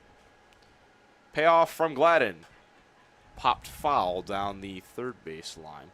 The outfield for the Big Train is playing Hughes to pull. Wesley played pretty far off the line over in left. But Hughes putting up a strong at-bat here. Gladden set at the belt. Another payoff. Swing and a miss, strike 3. Oh, and never mind. Hughes got just a piece of that. Just barely a piece. I thought for sure he swung through that. So Hughes will get another payoff pitch as this at-bat reaches its 10th pitch.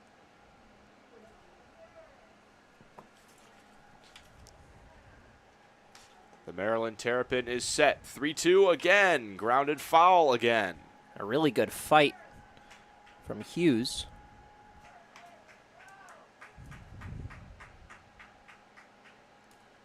Hughes set to see his 10th pitch of this at-bat.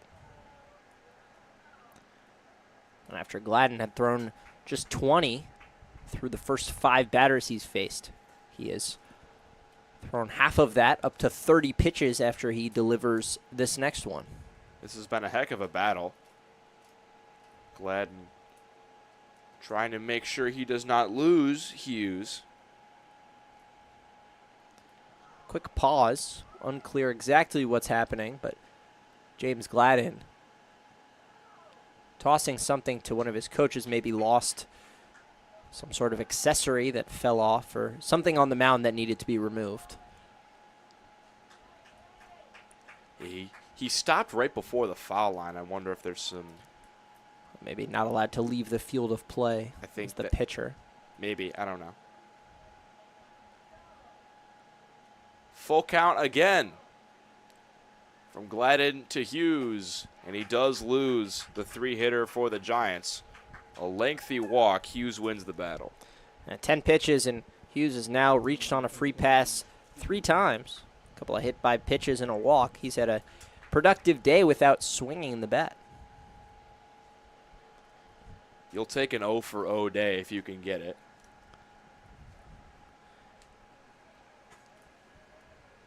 Here is Andrew Holub. A walk and a single today. First time he has faced Gladden. That ball runs inside and hits him on the top of the helmet. So he'll have a ride to first. The 4th time a Gaithersburg Giant has been hit today. And a couple pitches have now just popped out of the hand of Gladden. Just hasn't had that control on a few pitches where hasn't really had the grip right, and he's just lost it. That time, first time was against Hughes, and as a lefty, there's nobody in the right-handed batter's box, but with Holub stepping in on the right side, that pitch destined to hit him. The big train gave up 3 runs after 2 outs in the second. Gladden trying to make sure this inning doesn't spiral away from him. He fakes a pickoff to first. And Gonzalez not holding on Holub over at first. Maybe more of just a, I didn't like what pitch I was about to throw. Let me reset the count situation. It's rare you see someone genuinely try to pick off the trail runner. You're right, that is very rare. First pitch to Babayev misses high and away. Occasionally you'll see a pickoff at second base in a second and third or bases loaded situation. Almost never will the first baseman be holding a runner on first on with a guy on second. 1-0 misses low to Babayev. Yeah, you're in a spot where having that range at first base is much more valuable than holding a trailing runner, which is why you see Gonzalez playing pretty far back over at first. Especially with 2 outs. 2-0 to Babayev. Misses high. 5 straight balls for Gladden, and he's in danger of walking the bases loaded for Ethan McNally. Trying to battle back against Babayev, who is a strong on-base guy in his own right with a 405 OBP. He takes just at the letters for a strike. Encouraging pitch, finding the grip on the breaking ball, dropping it in at 82 miles an hour, and more importantly, in the zone. 3-1. We'll see how aggressive Babayev gets here with how wild Gladden has been these last couple of batters. I'd imagine you put this in the tiniest zone possible. You're just hunting for something middle.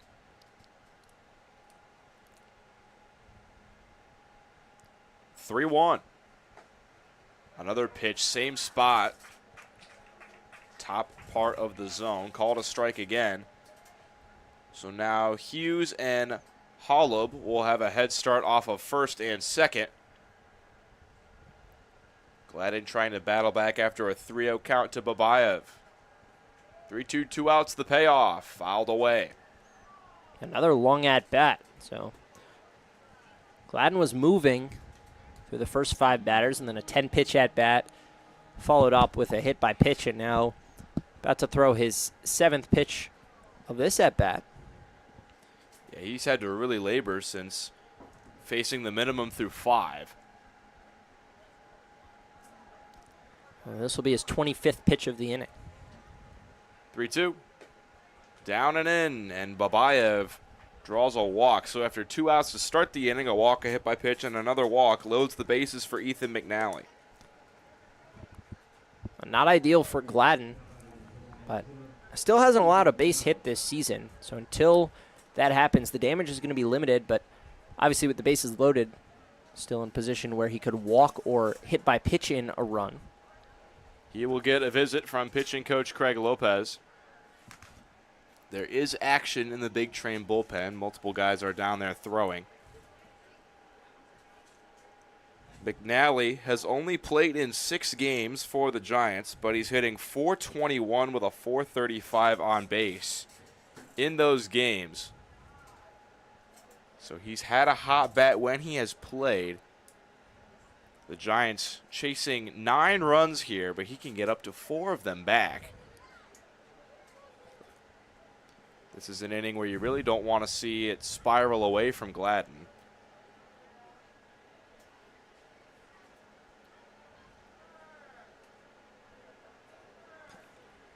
Just a quick talk. Gladden has been great this season. It's just a matter of finding the zone when he needs to. He has given up, Quincy has given up, I believe, 10 free passes this year, but just 1 earned run so far.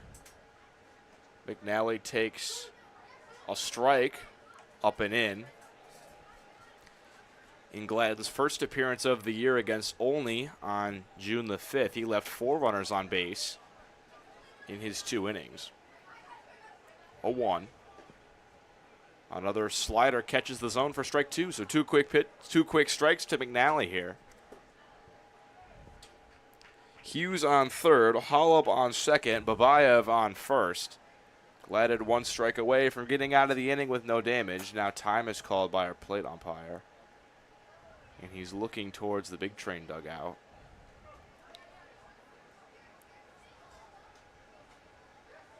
And I don't really know what he's doing, Eliav. He's pointing towards the Big Train dugout, and he has his pen pad out.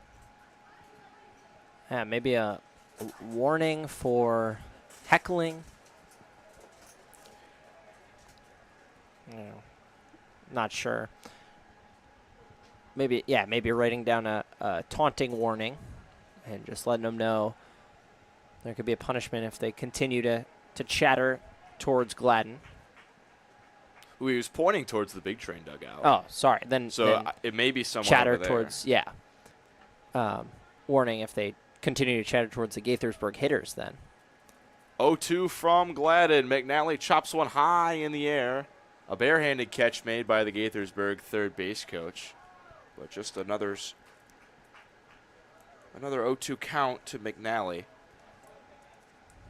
14-5, the Big Train lead this one in the top half of the fourth.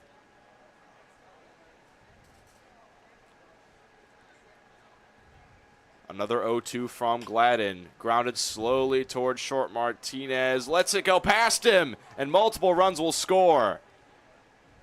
2 unearned runs to James Gladden's line. The second error from Martinez today makes it 14-7. Yeah, tough hop for Martinez. Had to charge on a slowly hit ground ball, and it just jumped right over his glove. Not a ton he could have done there other than get there a little quicker before the ball hopped. But James Gladden taking the brunt of that, although both runs obviously going down as unearned. He delivers high to Brady Ruiz-Weiss, who grounded out to first and reached on the first of the Martinez errors. Runners on the corners after Babayev was able to get from first to third on that error. 1-0. Another backdoor breaking ball called a strike. Gladden's been locating with that breaking ball up in the zone. Normally not a place you want to throw breaking balls, but at 82 miles an hour and coming to the back door, not a bad place. Yeah, Gaithersburg hitters haven't really swung at it at all. 1-1 Ruiz-Weiss chops one slowly but foul. See, I'm having a little bit more trouble with the hyphenated last names. That name, Ruiz-Weiss, I think, is even harder than Houghton Henley to me. Because it sounds like it should be Ruiz-Rice with the double R, but it's not. Or Ruiz-Weiss. That sounds even worse. Ruiz-Weiss. There goes the runner front to second. Chopped foul off the plate, or off the foot of Ruiz-Weiss. So McNally will have to go back to first. He had a great jump there, but... Yeah, he had that base taken standing up probably. But with 2 strikes and 2 outs, Ruiz-Weiss electing to foil the 0-2 pitch. 2 runs home in the inning for Gaithersburg, and 2 more wait on base. Gladden looking for the strikeout, his second of the inning, to get out of the inning. And he has it, but off for first is Ruiz-Weiss. Throw down by Hawk is in time. So 2 unearned runs cross as Gaithersburg continues to chip away. It's 14-7.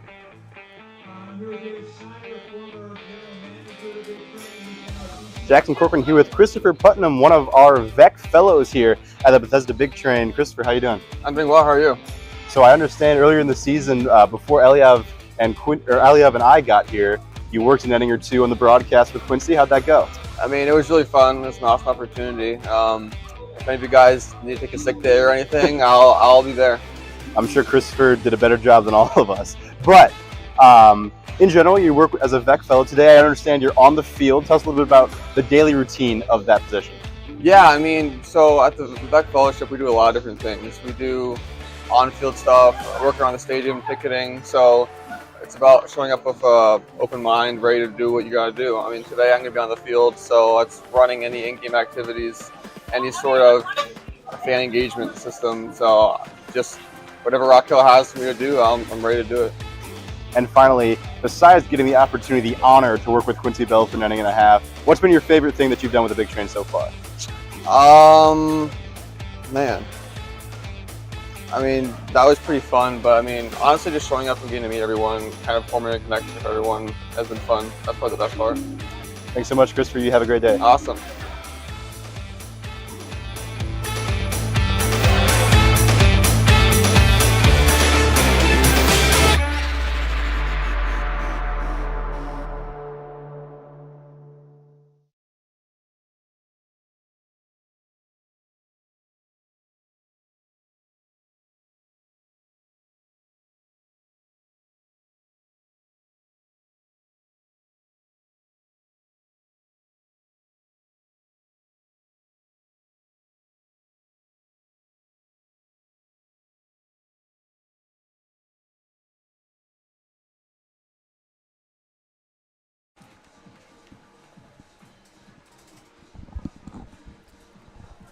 "14 runs after the first 3 trips to the plate for the Bethesda Big Train. They will look to add on here in the 4th. Gaithersburg still hanging around into this one. It's 14-7. Jacob Hawk will lead things off before the top of the order comes up. Alongside Eliab Brooks Rubin. My name is Quincy Bell. Gibson Hurt on the beeps and boops over there in the production booth. 1-1 the count on Jacob Hawk.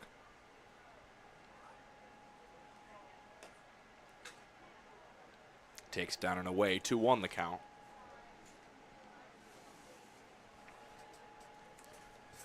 Eight runs in the first for the Big Train, 5 in the second, 1 in the third.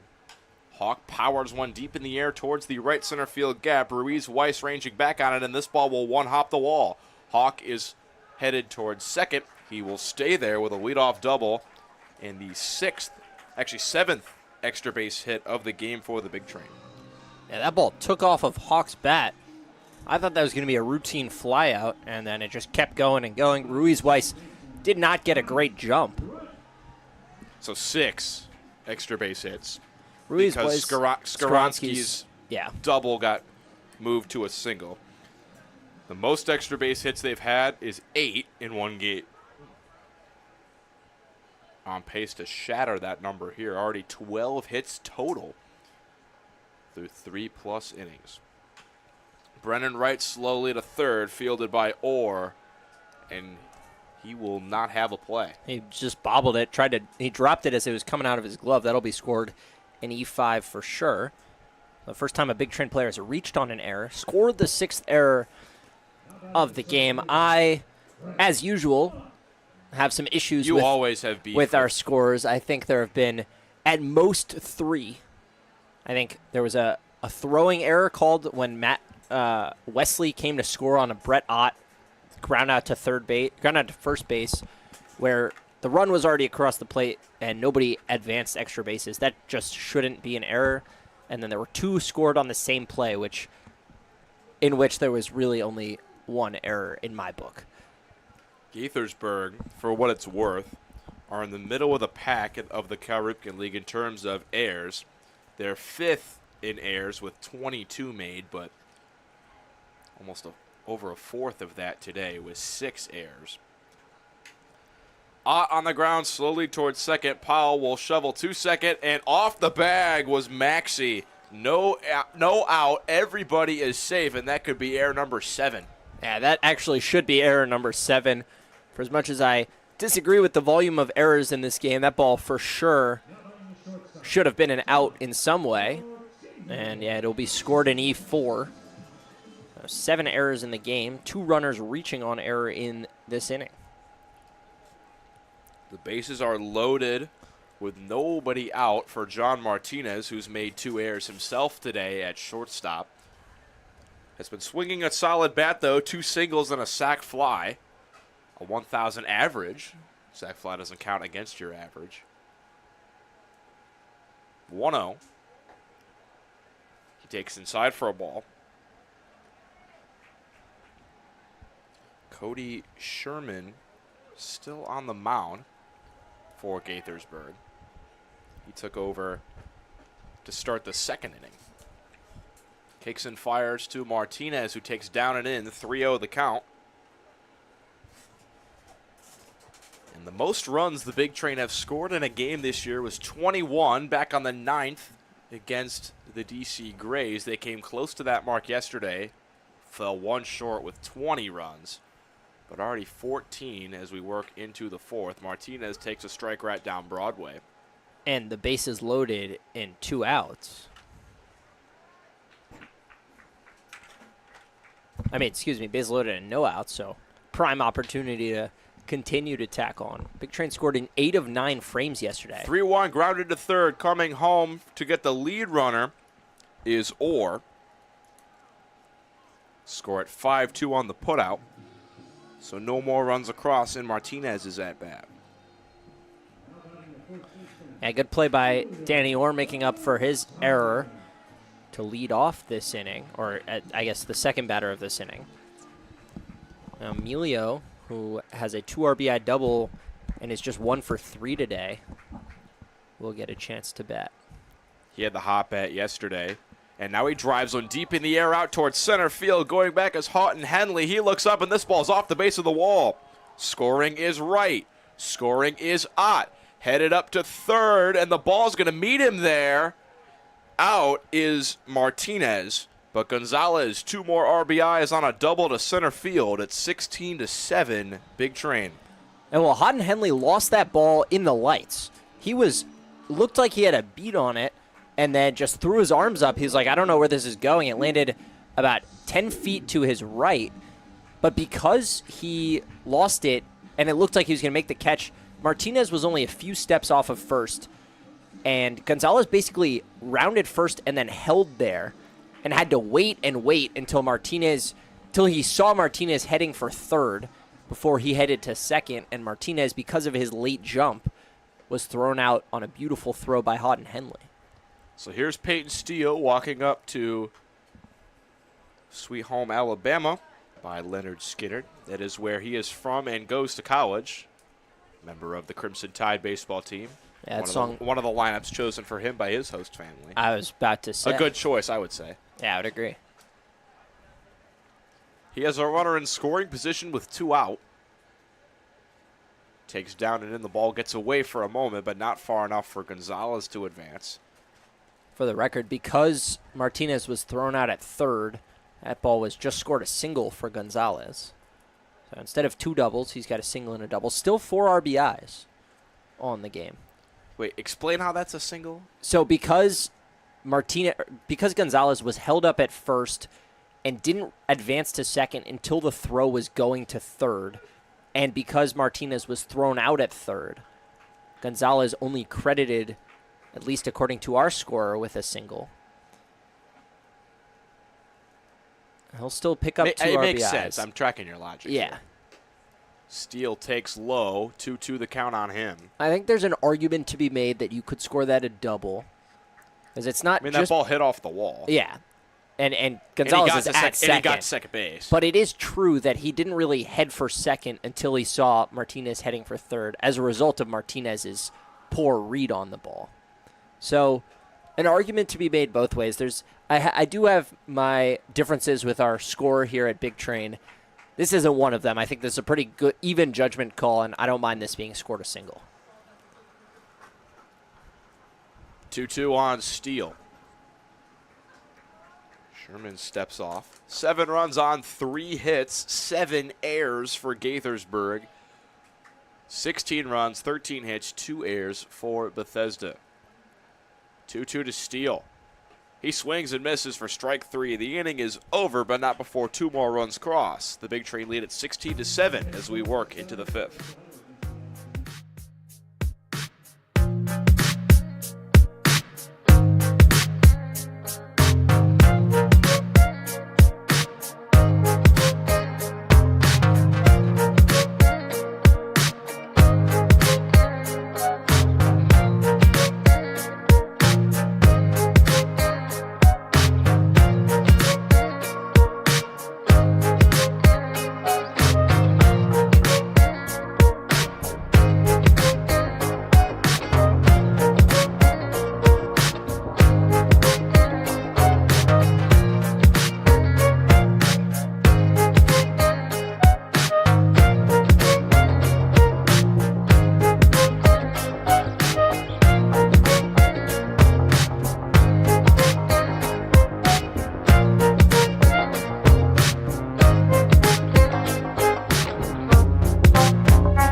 16-7, the lead for the Bethesda Big Train as we work into the 5th. 2 hours have passed in this game, Eliav. We've only gotten through 4 innings. We are in for a long one, Quincy. Gaithersburg has kind of just been hanging around this whole game. 7 runs put up through those 4 innings. 23 runs total. And if they could be one big inning away from really getting back into this one. New pitcher on the mound for the Big Train will be Michael Madigan. Has made 1 appearance. It was on opening day against the DC Grays. Pitched 1 inning, gave up 2 runs. Popped up high in the air off the bat of Nate Houghton Henley. Ott settles under it. A nice can of corn for out number 1. I do hate to correct you. He did make an appearance in the doubleheader. Pitched 2 innings, gave up an unearned run. Struck out 3. So this is his 3rd time out. We'll blame Jackson for that one. That's on me. I need to do better. Well, we'll blame Jackson for his No, I need to do better. missing notes. It's all good. Happens to I everybody. need to do better. I gave Wesley an extra base hit, and then he got thrown out. So everyone makes mistakes. It's just college summer ball. Nobody's perfect. Rooms if, for if improvement. we were perfect, we'd be broadcasting the World Series. Yeah. Even they're not And perfect. even they're not perfect. Swing and a miss by Ryan Maxey. 1-1 the count on him. Out of St. John's River State. Eliav, what's their mascot? You know I don't know that. You know I know all the D1s, and you know I don't know anything else. The ball gets to the backstop. Eliav's typing away. We'll find out shortly. They are the Vikings. We should start coming up with some of the most interesting mascots that we know of. For those of you curious, it is located in Northeast Florida. He takes a curveball right down the middle for strike 2. The most interesting mascot that my dad likes to bring up. There's a high school in Poca, West Virginia. Fouled away. Do you know what Poca High School's mascot is? No, I don't even know what Okay. Poca, West They're- Virginia okay, is. They're the dots. Oh, that's great. They're the polka dots. That would make sense. That's my dad's favorite. Probably could have guessed that. That's my dad's favorite to bring up. That's why I asked. I thought maybe there's a Yeah, chance. it's a good one. 2-2 from Madigan to Maxey. Popped up foul out of play.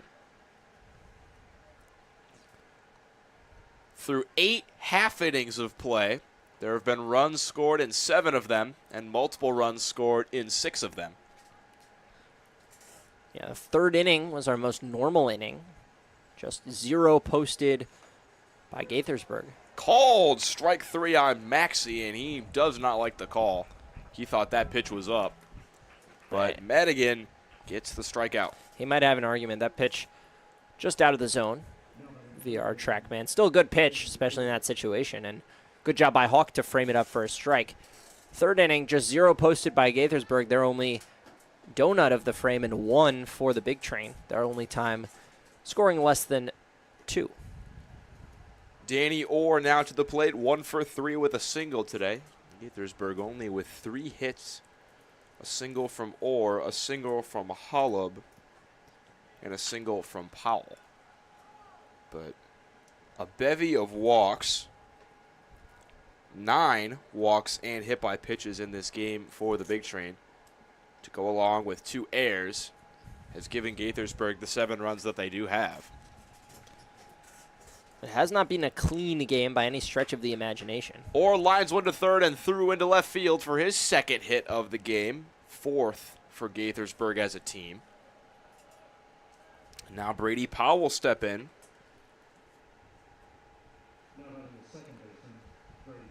The last 5 runs that the Big Train have given up have all come with 2 outs, so this inning not even close to being over. At least from what we've seen today. Yeah, it's just been a struggle to get that 3rd out for the Big Train all season long in their tough pitching outings. They've had some games where they've been dynamite on the mound, but the games where they're conceding runs, it's a lot of 2-out runs. Popped up high in the air.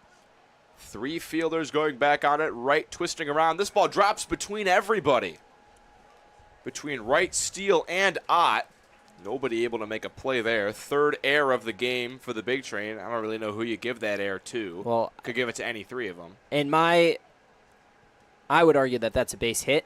That's a tough play. It's not it's a makeable play for sure for any of the fielders, but more often than not, and it is scored an error, but in this game, but more often than not in a situation like that where it's between players, they're not communicating, you'll see that given a hit. And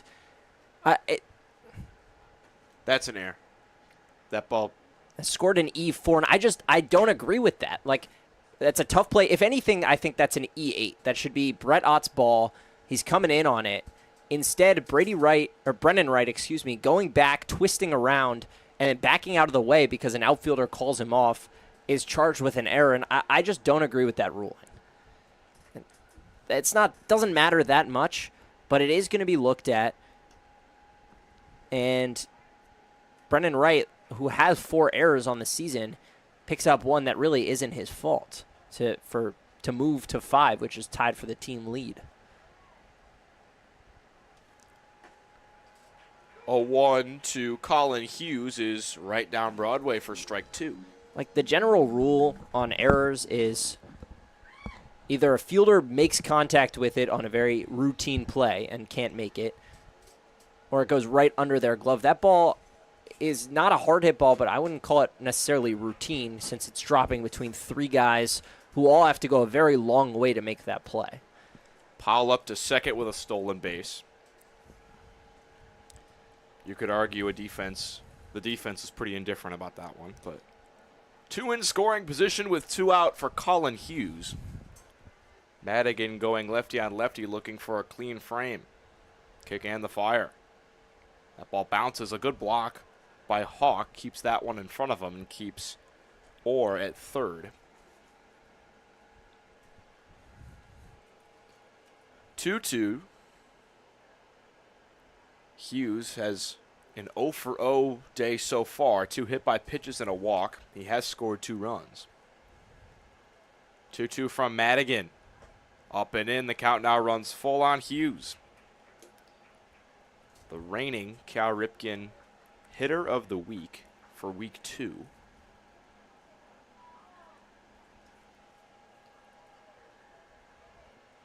Full count. 2 in scoring position as Gaithersburg tries to keep pace with Bethesda's offense. Madigan fires. Swing and a miss, strike 3. Hughes flailing at that one. Leaves 2 runners on base. We head to the bottom of the 5th. Big Train lead by 9.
Train looking to add on more runs to the 16 that they already have as we work into the bottom of the 5th.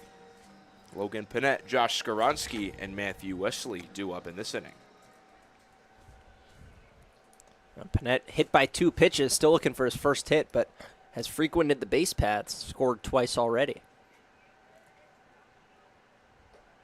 He takes down and in for ball 1 against Cody Sherman, who is out for his 4th inning of work. Yeah, I mean, he's given up 8 runs, 4 earned, but he has done a good job of eating length after Gaithersburg had to go deep into the pen yesterday, and Gray Willis gave up 8 earned runs while recording just 3 outs to start this game. Sharman hasn't been effective, but he has gotten outs, which is important for the longevity of this season, especially with a lot of rainouts being made up. There's not a lot of off days, and the more outs you can get from a guy like Sharman in a game that's, I don't want to say over, but certainly a long shot for Gaithersburg to win, the better the rest of the week lines up. Panett takes down and in 3-1 to the Charlotte 49er.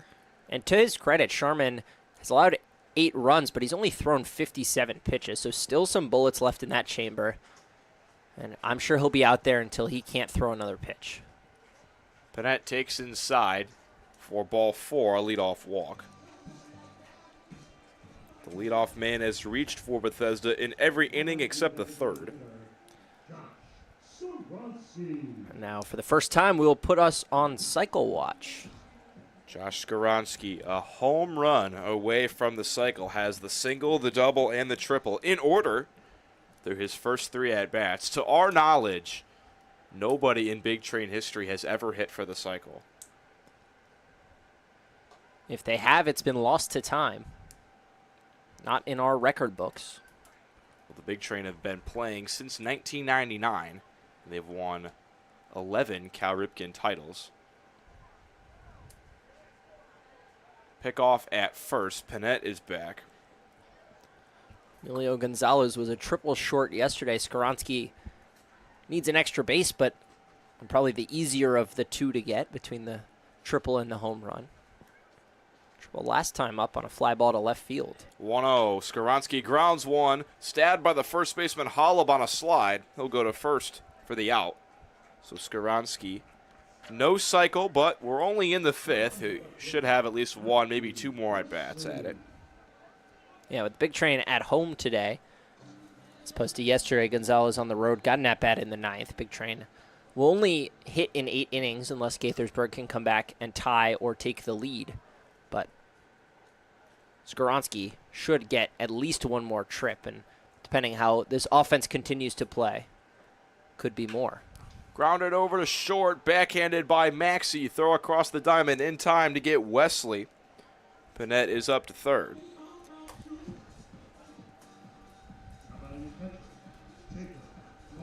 Big Train have scored in every inning, but if they strand Panett at 3rd, this will be the first inning they will have not scored in.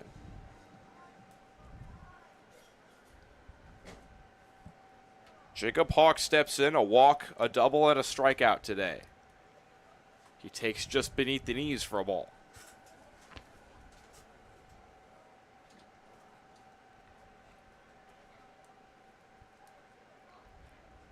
One-0. Take it again, just beneath the knees for a ball.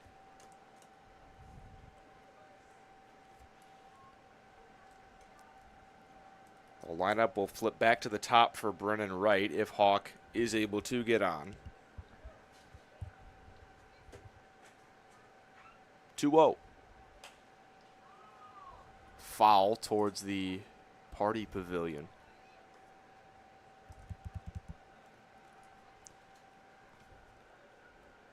Jacob Hawk doubled last time up, led off the 4th inning. 2-1. Fouled again. Sherman 1 strike away from what would be his first clean inning.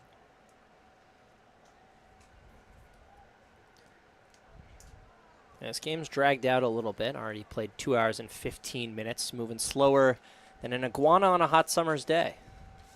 Popped foul back into the net again by Hawk.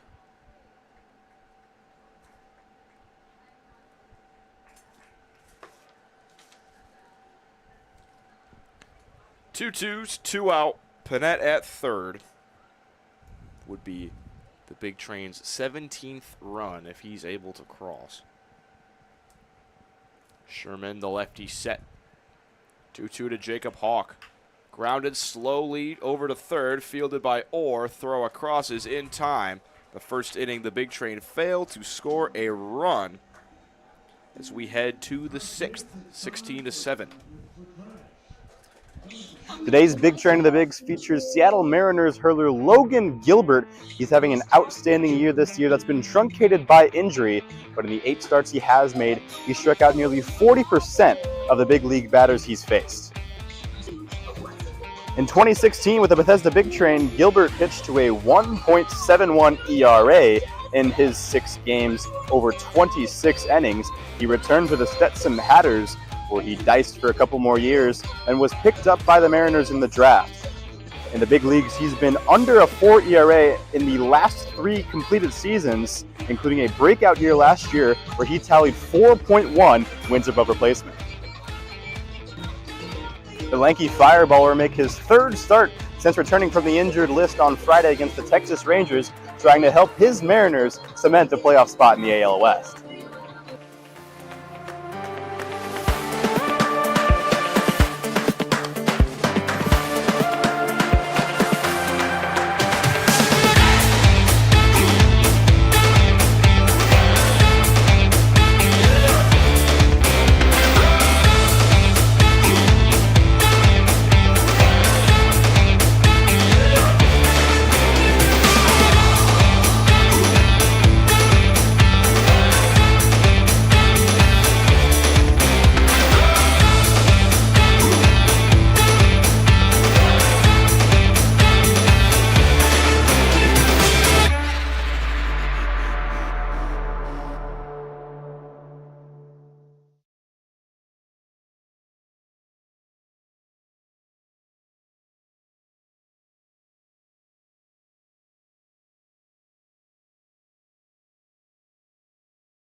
Top half of the 6th set to start from Shirley Povich Field. 16-7, the lead for the Bethesda Big Train. No runs for either team in the 5th. Gaithersburg has 4, 5, and 6 due up to try to put some damage on Michael Madigan in the 6th. First pitch misses low to Andrew Holub, who has reached all 3 times today with a walk, a hit by pitch, and a single. 1-0. Grounded over to third. Panett on a hop. Fires across. Not able to be in the reach of Gonzalez. That ball gets away. Panett will be charged with an error. The 11th error of the game for either side. 7 in the game for the Giants. Now 4 for the Big Train. Yeah, tough play for Panett. He had it lined up, had plenty of time. It just left the throw high. So here is Aaron Babayev. He'll try to continue to saw away at this lead. Madigan delivers down and into him. Madigan's been pretty good. 13 of his 22 pitches have been strikes. Has been on the wrong side of 2 errors of the 6 batters he's faced. 2-0 on Babayev.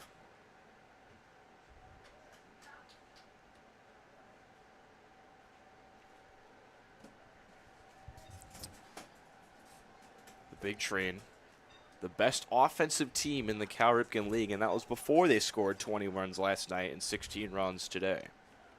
2-0 from Madigan. Swing and a miss by Babayev. 2-1 now the count.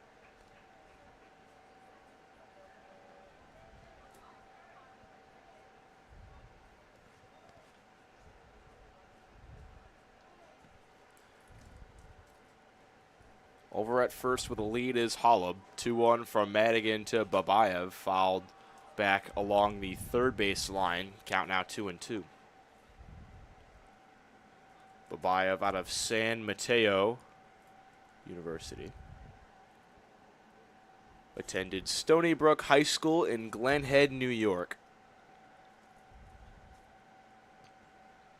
He was 1 for 4 the last time these two teams met. 2-2. Takes upstairs. And today, 0 for 1. He's been hit by a pitch and walked. Also has a stolen base back in the first. Full count. Babayev looking to help move along a Gaithersburg rally. Payoff. Driven deep in the air, down the line and right. This ball is down and will get all the way to the wall. Holub has the wheels moving. He's going to get the windmill at third. The throw comes to the plate from Gonzalez, just not in time. Holub in standing up after a double from Aaron Babayev. This game is now 16-8. Really good piece of hitting from Babayev, just the 5th hit of the game for the Gaithersburg Giants. But an extra base knock there first pushes across the 8th run. So here is Ethan McNally yet to join the hit parade in this game. There's been 18 hits for both sides. Fair bit of them. Extra baggers. McNally was an E6 away from making the 3rd out of all 3 innings. Off for third is Babayev. He's in there standing up with a beautiful jump. The second time he's stolen third standing up today. He did so back in the first. Trotting around the bases. As I was saying, McNally, who pushed 2 runs across on the E6 by Martinez in the 4th, had that play been made, he would have made the final out in all 3 innings he's come to bat. Luckily for him, just still no outs, so not possible in this inning. 1-1, and something just got thrown onto the field. That looks like an elbow guard or a wristband full of pitches counts. I don't even know where that came from. Might be a T-shirt wrapped up as like a T-shirt toss situation from the fans. Yeah, that's what it is. And you see, well, you guys can't see, but Gaithersburg head coach just tossed it to one of our interns who's holding a whole collection of what appears to be wrapped up T-shirts prepared to be tossed later. I don't know how that even got to the plate. Yeah, I'm not sure where it came from. Was someone throwing it to him and then just airball? Was that just like a noodle arm throw from someone in the stands?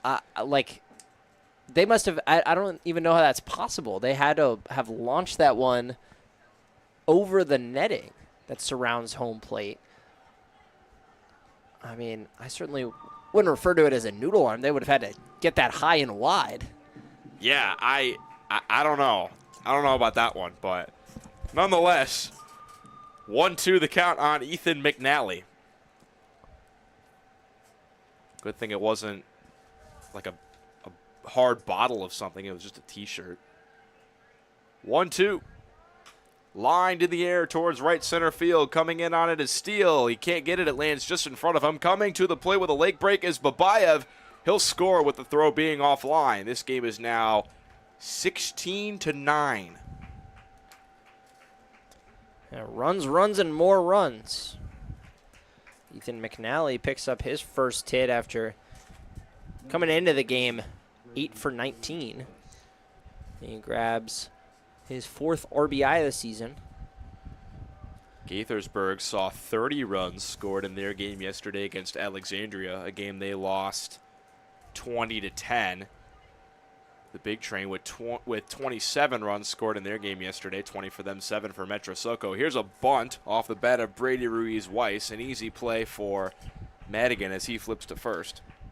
Yeah, he does move up to second. That'll go in the books as a sac bunt. I think Ruiz was attempting to bunt for a hit there. Rarely do you see a team lay down a sac bunt down 7 runs. I agree. So I would imagine that Ruiz-Weiss was bunting of his own volition, looking to pick up a hit, but good job by Madigan. Good athleticism to spring over and pick that up and record an out. Here is Nate Houghton Henley. He takes outside. That ball squirts away from Hawk, but McNally not able to advance off of second.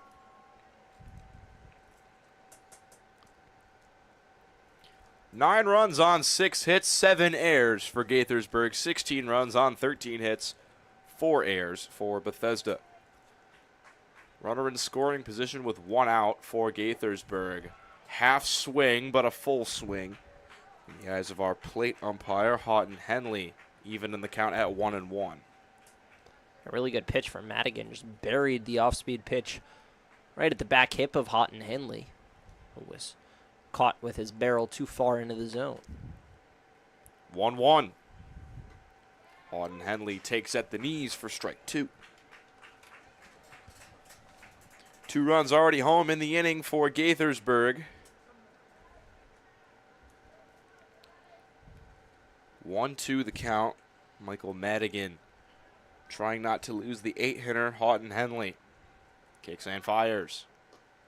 Another half swing, but no swing this time. Count again even at 2-2 on Houghton Henley.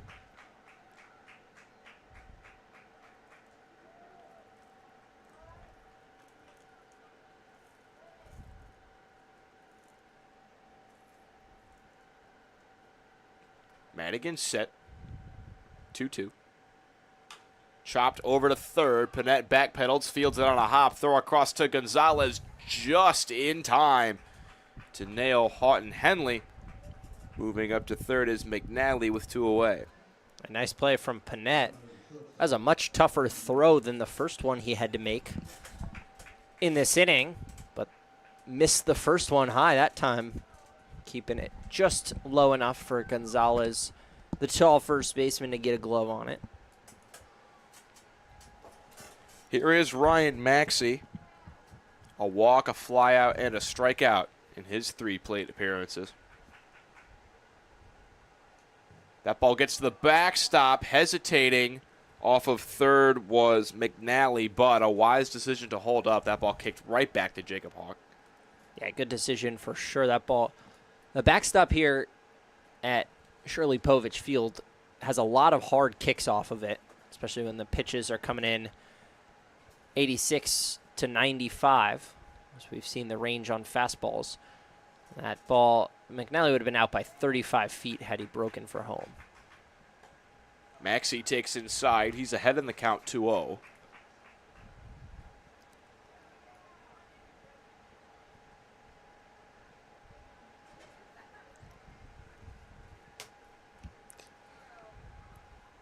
Madigan trying to prevent a third run from crossing. It would get Gaithersburg into double digits. 2-0. Maxey takes at the letters for strike.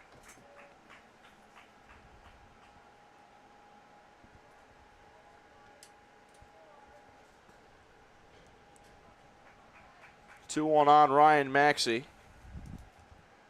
out of St. John's River State. 2-1. Runs inside. Over at third, McNally, a big secondary lead out of. He was almost halfway down the line. Yeah, and he darted back to third when he realized Hawk blocked it, but Logan Panette, playing so far off the third base bag, didn't even attempt to go cover and set up a potential back pick situation. So McNally, seeing where Panette is positioned, has given himself the leeway to break about halfway down this third baseline, and so that the next time a ball gets past Hawk, even with a hard ricochet, he'll have a chance to score. 3-1. Maxey takes low. He has his second walk of the day. Give credit where it's due to Gaithersburg. The big trade led by 6 after the first inning. Into the 6th, they lead by 7. Gaithersburg's been hanging around in this game. They've gotten the lead to as close as 3. But they brought the go-ahead run to the plate back in the 2nd even. But the big train have just been steadily keeping up the runs. This ball fouled off the mask of Hawk by Danny Orr, who was the 7th batter to reach in this inning for Gaithersburg. Yeah, Orr's got 2 of the Gaithersburg's 6 hits. Single in the 2nd, single in the 5th. Scored 1 of those times. Stranded on 3rd in the 5th.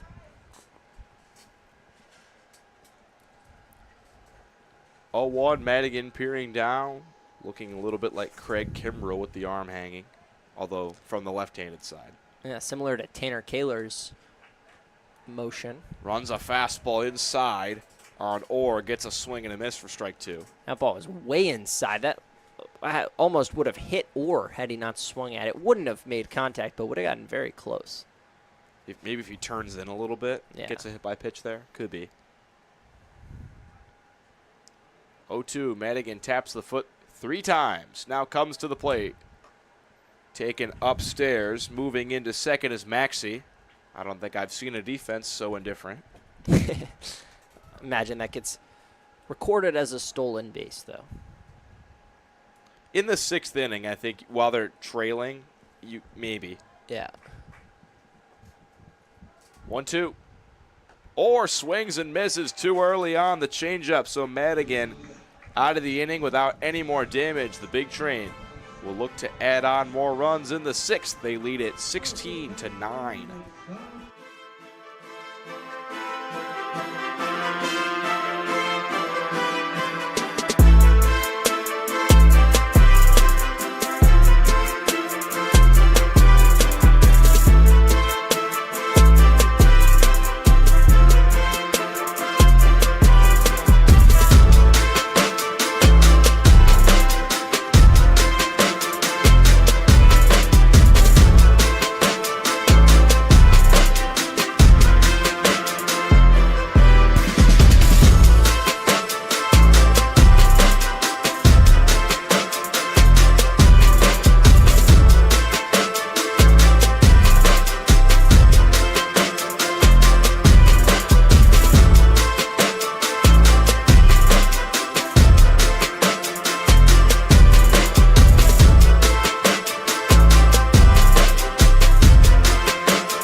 Bottom half of the 6th, set to start here from Shirley, Povich, Field. The Bethesda Big Train lead the Gaithersburg Giants 16-9. Myself, Quincy Bell, alongside me for the call, Eliab Brooks-Rubin, Gibson Hurt, our fantastic producer, doing a great job as always. Top of the order, up for the Big Train, Wright, Ott, and Martinez. Yeah, Gibson aided today by our graphic designer, Caroline Smith, who's joining us in the booth tonight. Doing a great job on the graphics as always. Jackson Corcoran manning the Twitter and has made some lovely in-game videos that you've seen throughout so far. Yeah, we stay involved. We have our 3 broadcaster rotation, but we make sure to keep everyone involved, especially on these home games when we have the benefit of live TV and cameras working with us. The road games, a little more difficult with just the radio feed. Tomorrow and Friday, the Big Train will go on the road. Back-to-back games. Silver Spring for tomorrow's game, and then I believe back to D.C. on Friday for the 2nd time this season. The Big Train put up their most runs in any game this year. The last time they visited the Grays, they put up 21. 1-2 to right. He pops one high in the air on the cut of the outfield grass. Moving over is the shortstop, Maxey, to make the catch.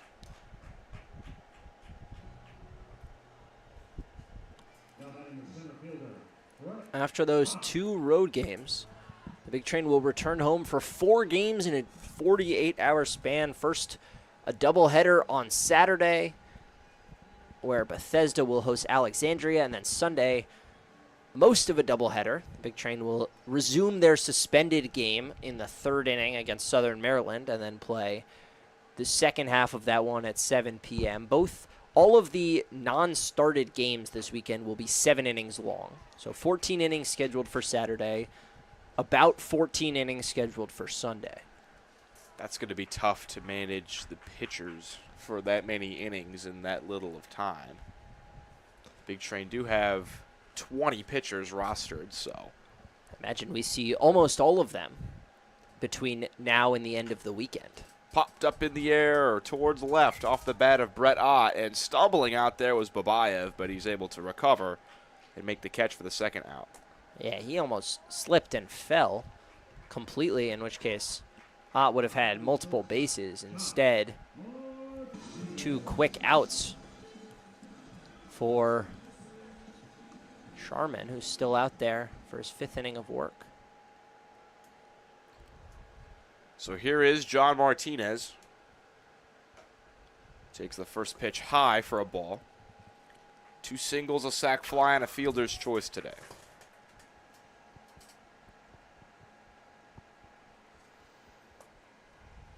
Sherman set, kicks, fires, low and away. Sherman out for his 5th inning. Has just been out there eating innings.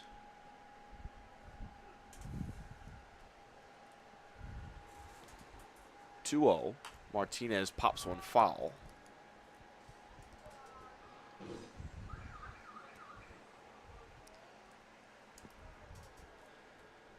Big Train have made 5 consecutive outs dating back to the 5th. It's the first time they've made more than 2 consecutive outs. That streak will end. Martinez a line drive into left for his 3rd single of the night.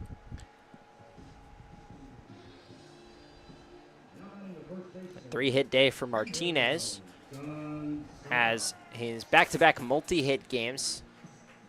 Coming in to, before yesterday, had only 1 multi-hit game all the way back on June the 7th. That was against Gaithersburg. Since then, has struggled, but starting to heat up yet again. He's got 5 hits in the last 2. Martinez off for second, throw down, not in time. Martinez beat out a bunt in the 1st inning way back 2.5 hours ago. Stolen base number 4 on the season. He has some speed. I feel like I didn't give him enough credit for the speed when he beat out the bunt single. His FAU teammate, Emilio Gonzalez, into the plate. He takes down. Gonzalez has been hitting very well against left-handed pitching. 7 for 19, 368 the average for him. Almost the same as against righties. He's 387 against righties. You don't really see that too often from left-handed hitters. In fact, to start the year, he was doing the majority of his damage against lefties. Struggling against the righties. Now he's hitting against everybody. The league has been put on notice by Emilio Gonzalez. 3-0. We'll see if he's swinging. He is not. He takes inside for ball 4. So Gonzalez, over the last 5 games, is 10 for 20. He's got 6 extra base hits to just 1 strikeout. And walked a fair number of times as well. He has been as hot as anybody in the Cal Ripken League, rivaled maybe only by his teammate Brett Ott.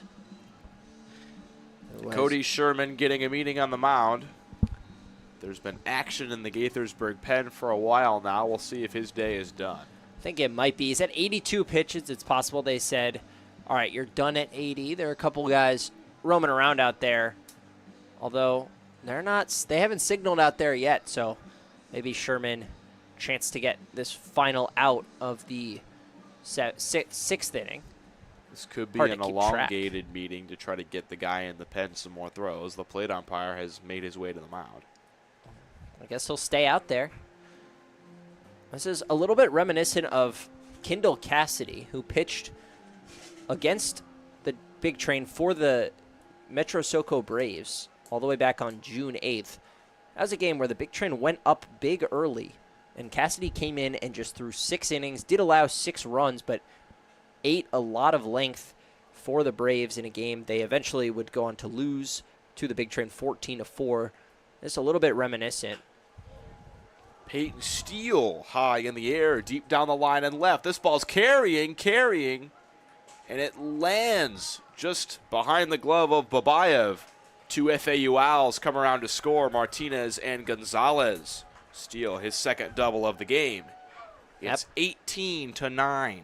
That ball seemed like it might get out first. That ball for a second, and he hit it 92 off the bat. The launch angle was 39 degrees, so that was about as high as you'll see a ball go. If he hits that at any lower of a launch angle, that is a no-doubter. It looked like a routine pop-up from my vantage point, but then the ball just kept carrying and landed just beyond the warning track. And I thought I agree with the routine pop-up, and then I thought it was going to be a home run, and then it just dropped right next to Babayev. Here is Panett. Skoronsky waits on deck. A home run away from the cycle.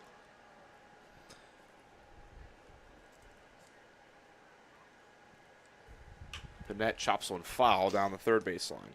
Well, that's Steele's second double of the game.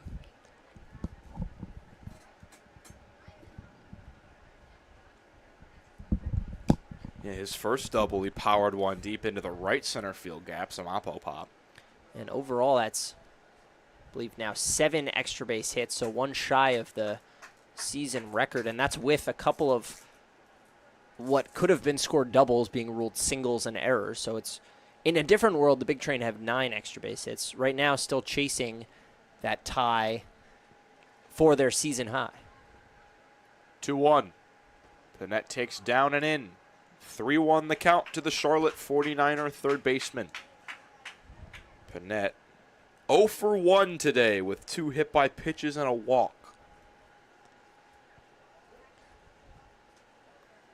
3-1. Grounds one over to third, just foul. That was destined for the corner extra bases if he's able to keep that fair. Freshman? It looks like it's hard to tell who that is. Someone out of the bullpen. But so a full count on Panett. Skorodsky on deck. Payoff. Grounded over to third, fielded by Orr. Throw across in time.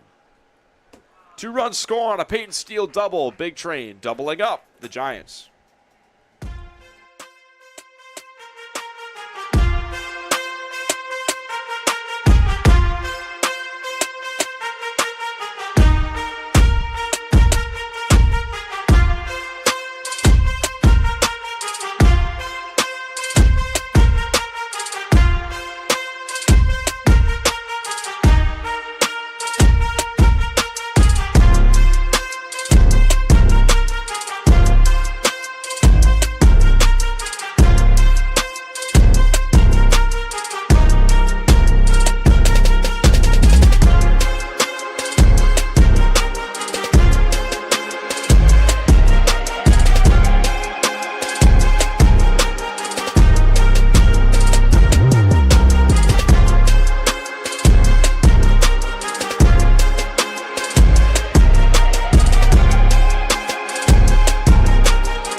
Michael Madigan back on the mound for his third inning of work. He'll get the heart of the order. Powell, Hughes, and Holub Elliot Brooks-Rubin taken back over on play-by-play. Quincy Bell doing the color for the rest of the night. Gibson Hurt on the ups and downs.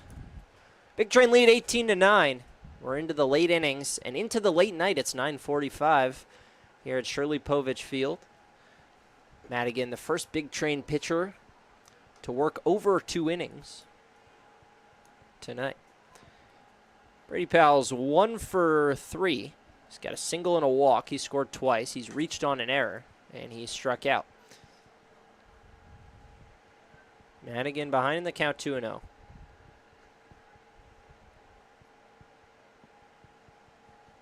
Line sharply, nearly hit the umpire. Skirted foul.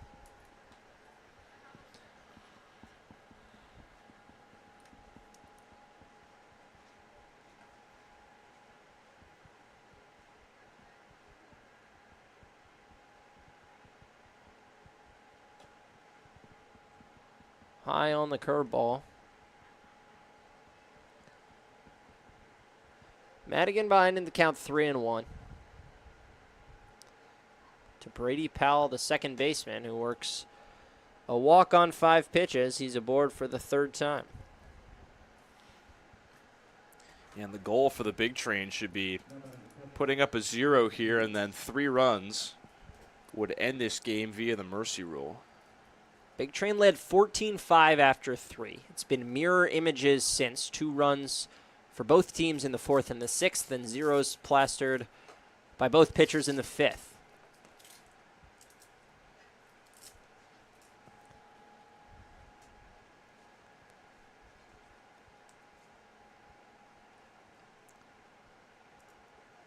Madigan's 1-0 will be instead a pickoff towards Powell.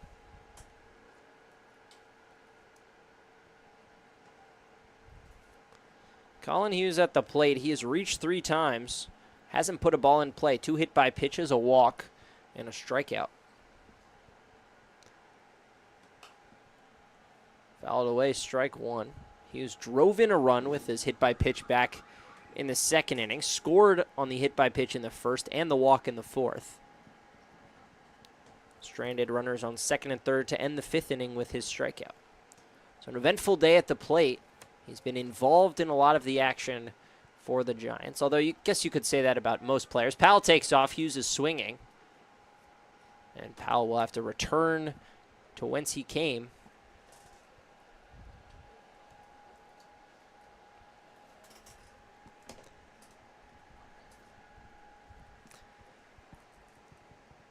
Madigan ahead of Hughes 1-2.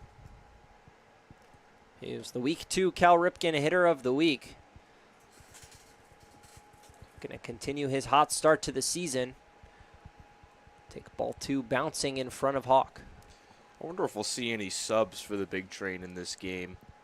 They emptied the bench yesterday with them being up so many runs in the late innings. Yeah, feels like Peltier, I would say, we're unlikely to see him getting a full day off. I think J.J. Hand is certainly someone we might see. Powell off again. This time ball is high. Hawk's throw goes into the outfield. Actually, Brendan Wright caught that. Yeah, nice backup there. Cut off by Brendan Wright, who kind of deked, kept running. He wanted to make it seem like it got through to the outfield. Fooled you. Fooled me. I picked up that he caught it, but not until after I said got into the outfield. And certainly enough that if I was on second, I might have been taken off for 3rd. Full count. Brady Powell now leads off of second base. Madigan just trying to get Hughes, who lines one sharply, but out of play.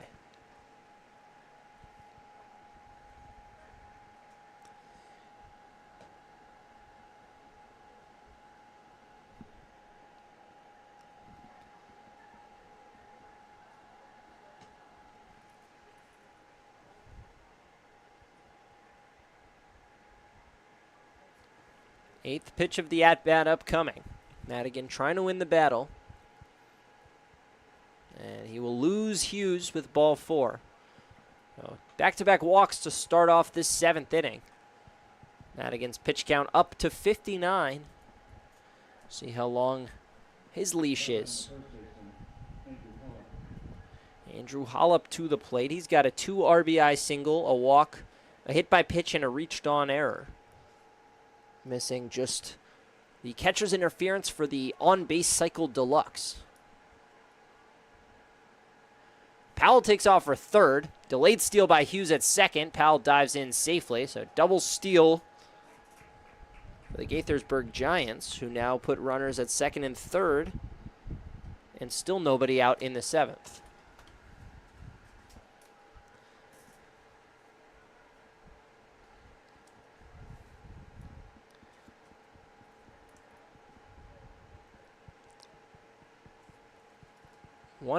Madigan home. A sharp ground ball, just foul, much like Logan Panette's in the bottom of the sixth. Yeah, Gaithersburg, I feel like I'm almost getting annoyed with myself for saying it so much, but I feel like it's just a point that has to be made. Like, they have big run potential in any inning. Like, they've already pushed two in scoring position with nobody out.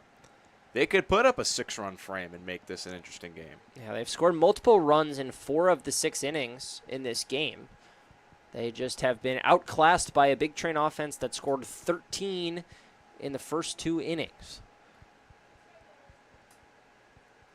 It's been tough sledding for the Gaithersburg pitching staff all season long. Continuing that trend tonight was Gray Willis, followed by Cody Sharman. Fouled away, strike 2 for Andrew Holub.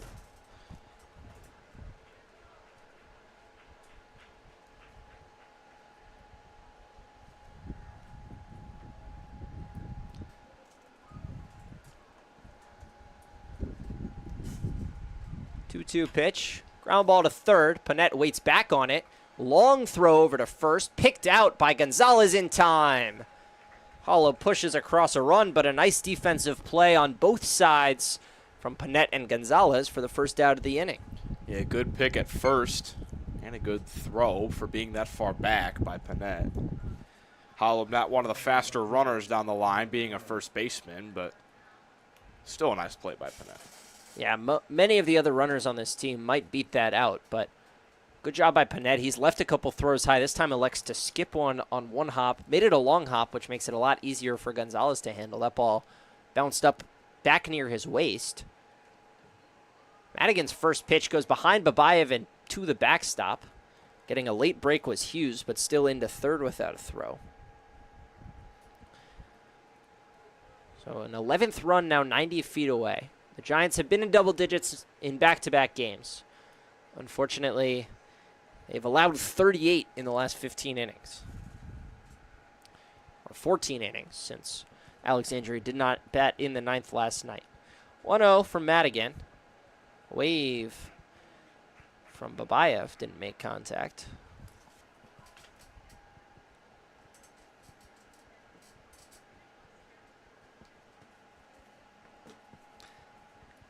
Count even at 1 to number 11 at the plate.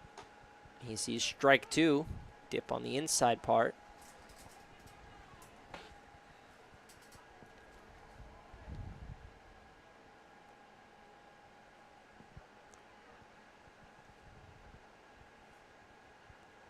One, two.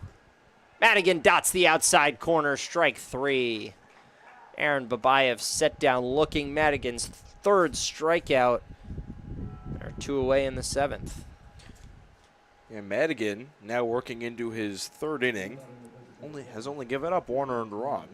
Very solid relief performance for him, all things considered. Ethan McNally, RBI single in the 6th. Popped up on the infield. This should do it for the top half of the 7th. Gonzalez takes charge. We'll stretch in the middle of the 7th. And we'll take a look around the Cal Ripken League standings. Take it away, Jackson. It's tied at the top in the North Division, a little less so in the South. The Bethesda Big Train and Silver Spring Tacoma Thunderbolts are knotted at 9-5 in the North. The Southern Maryland Senators are trying to put a stranglehold in the South, leading the way with a 10-3 record. The Big Train and Thunderbolts have been within a game of each other in either direction since June 9th. Beyond them is the only Crop Dusters 3 games back at 7-9, and the Gaithersburg Giants bringing up the rear at 3-12. The DC Grays and Alexandria Aces have picked up the pace of late, They're on 3-game and 4-game winning streaks respectively to get within 3 games each of the Sens. And then at the bottom of the South is the Metro SoCo Braves, who are on a 6-game dip since last week.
Thank you, Jackson, for that look around the standings. Let's take a quick glance around the league's results tonight. Olney took care of Silver Spring, a 10-4 road win for the Crop Dusters, so a Big Train win puts them alone atop the North Division.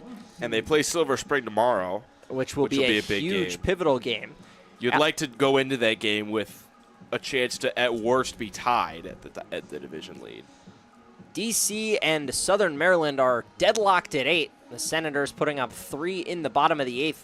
They're still to bat, 2 outs, runner on second in that one. That game going to come down to the wire. Alexandria. And that's important for their division because Southern Maryland's sitting at 10-3. The Grays, winners of 4 in a row, sit at 8-5. So if the Grays pull the upset on the road, they're within 1 game of the division.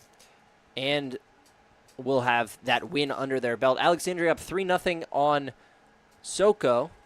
That game didn't start until 9 p.m. because of the heat. The same reason we got rescheduled to Povich yesterday against the Braves. So that game 3-0 in the bottom of the third. Josh Skoronsky still on cycle watch, home run away.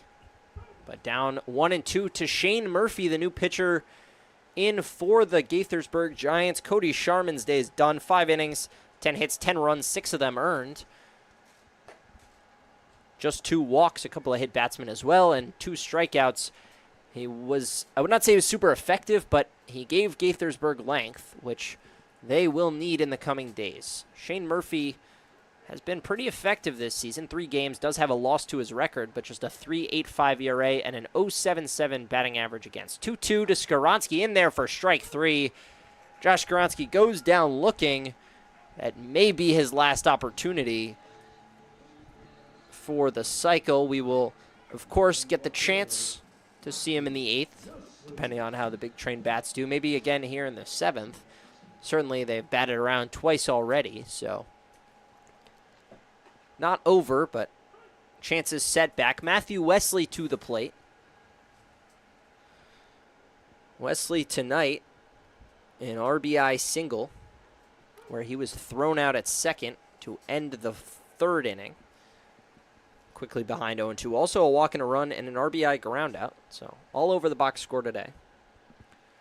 0-2 from Murphy in the dirt.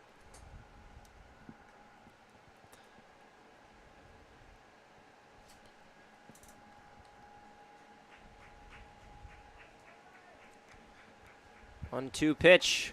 Fouled straight back. Wesley stays alive. He has struck out just 6 times all season across 11 games.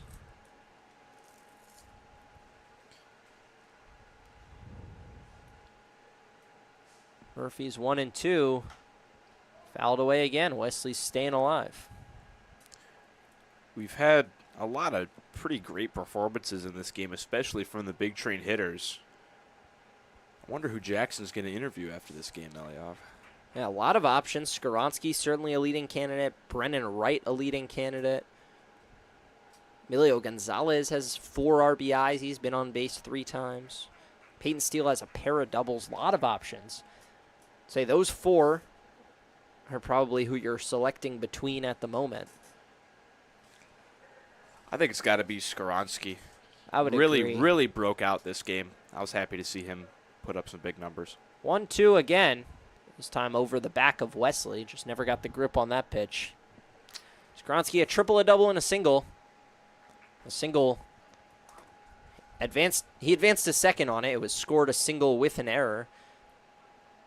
So did have 3 extra base hits, or could have had 3 extra base hits. Instead is a home run away from the cycle. 2-2. Again to the backstop. Maybe crossed up between Murphy and the catcher. It does not look like Colin Hughes is out there. We'll see if we can figure out who is catching. It looks like Zach White, number 41, now behind the plate. Full count pitch. Batted towards the right side, hooking foul. Colin Hughes' day is done. Matthew Wesley, meanwhile, about to see the 8th pitch of the at-bat. Popped up on the right side in foul territory. Could be playable right at the fence, and it gets out of play.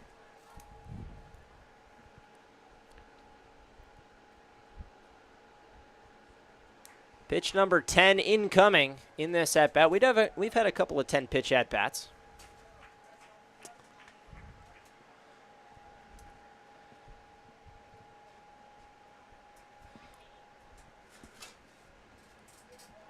Payoff pitch to Wesley.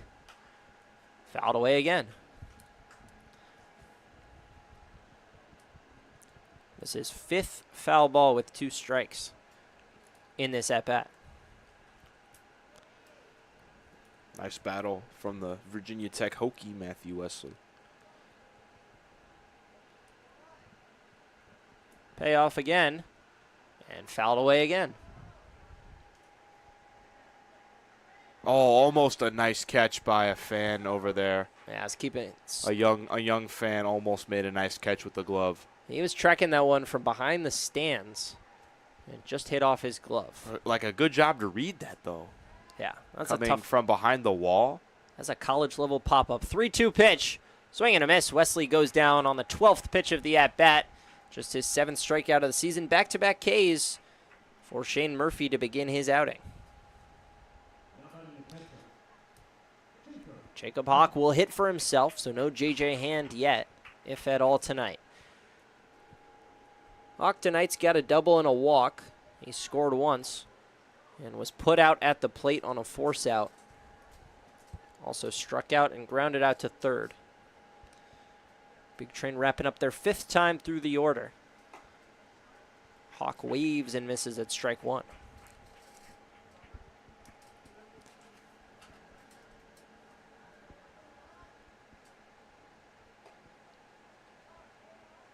Well, check swing did not offer.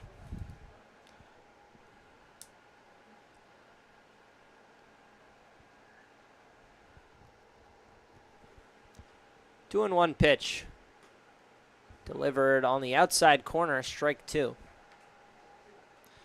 One strike away is Murphy from striking out the side. Gaithersburg has not recorded a 1-2-3 inning in this game. He will need to be in the zone with this full count pitch to Jacob Hawk in order to do so. Yeah, they've had 2 4-batter innings, one in the 5th, one in the 3rd. The 3rd actually pushed across a run. Full count pitch outside for ball 4. No 1-2-3 inning here. Jacob Hawk is aboard for the 3rd time. Brennan Wright to the dish. He's had himself a game.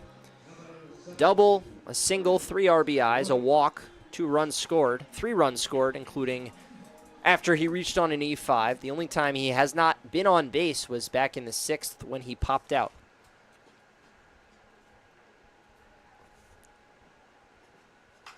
Ground ball right side, tough play, but Powell is over and his throw gets away. An E4, Jacob Hawk goes first to 3rd. Brady Powell just rushed the throw. And Brennan Wright aboard on an error for the 2nd time tonight. And the 8th error. 8 errors for Gaithersburg. Ugh.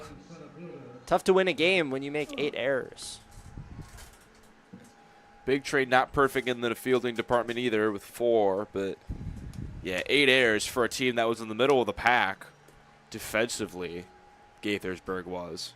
This is going to push them. 6th in fielding percentage, but 5th in amount of errors. This will push them way up the leaderboard. Or down, depending on who you ask. Yeah, fair point. Brett Ott to the plate. He's got a single and a walk. He also has reached on one of the 8 errors. Come around to score twice, driven in a run.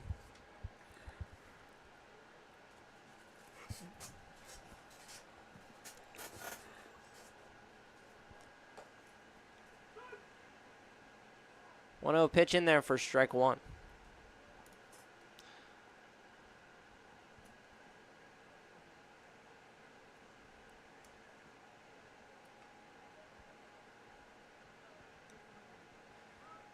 Wright takes off. Ott pop fly short left field. Babayev charging hard, and he cannot get there. An RBI single for Brett Ott.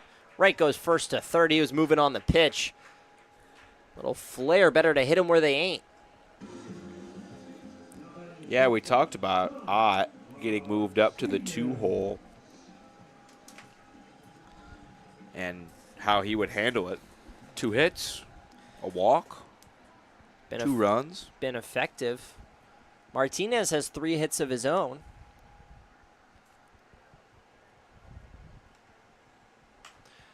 Popped up, foul territory. Zach White under it. Has room against the netting for out number 3. Not before another run crosses the plate. It's 19-10. We go to the 8th.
41 gives way to 14. The numbers flipping around on the rubber for the big train. It's Russell Peterson making his third appearance. First time out was a start against the Giants. That was all the way back on June 7th. He pitched 4 innings, 7 hits, 4 earned, a walk, 6 strikeouts. In that game, the first 4 batters reached base. All of them came around to score in the first inning. After that, Peterson was lights out in the 2nd through 4th innings. He will take on Brady Ruiz-Weiss, Nate Hodden-Henley, and Ryan Maxey, the bottom 3 in this Gaithersburg Giants lineup. 6 outs to work with and 9 runs to catch up to. Ruiz-Weiss squares around looking to bunt for a hit. Second time he's done that. Last time was credited with a sacrifice bunt.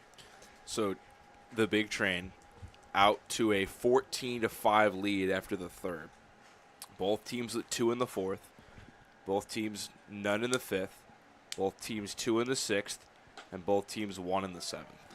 Yeah, the mirror image of each other if you ignore the 9-run lead that the big train jumped to in the first 3 innings. Fortunately for the Giants, you cannot quite do that. Peterson had 1 and 2. Ruiz golfs one to Gonzalez that's caught in the air for a line out to the first baseman. Good job by Ruiz-Weiss to even get a bat on that. That pitch was on the ground, essentially, when he hit it. Yeah.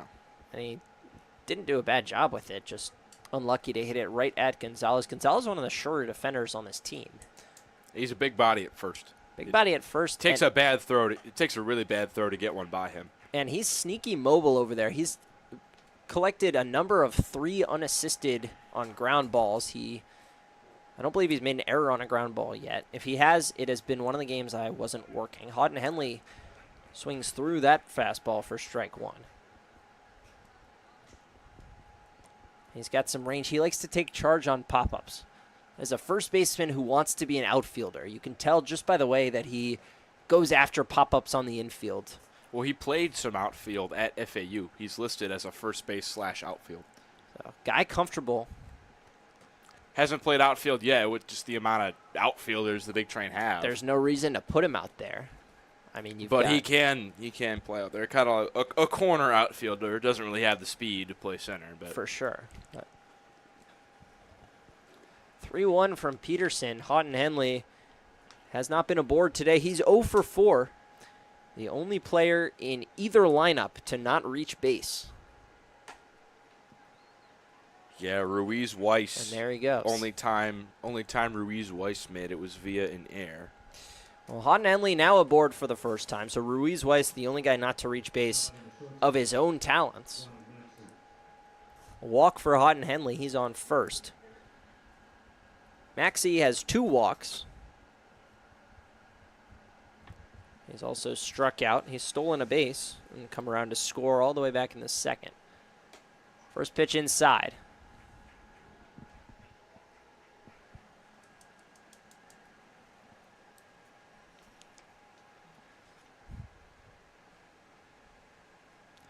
One-0 from Peterson. Just misses high.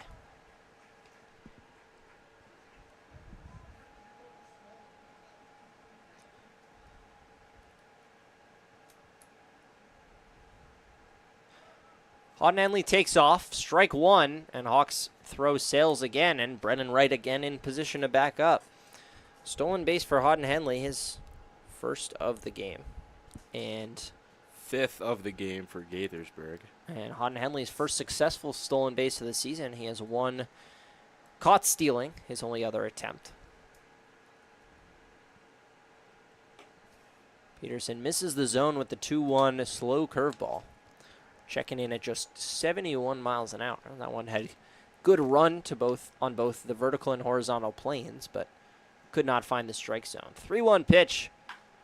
Smacked into right field. That is back, pushing Steele to the wall. It'll be off the wall. Steele's going to play it and throw it in. Hodden-Henley scores easily on to third, and beating out the throw from right is Maxey, an RBI triple for his first extra base hit of the season. Yeah, he put a charge into that one, almost put it out of here. just off the base of the wall on a fly. Nice hit from Maxey. Gaithersburg still trying to chip away. They've tacked on a run for the 6th different frame out of 8 tries. Danny Orr looking to drive in Maxey, stands just 90 feet away. Or 2 hits in this game of the Gaithersburg 7. The only man in this lineup with multiple hits.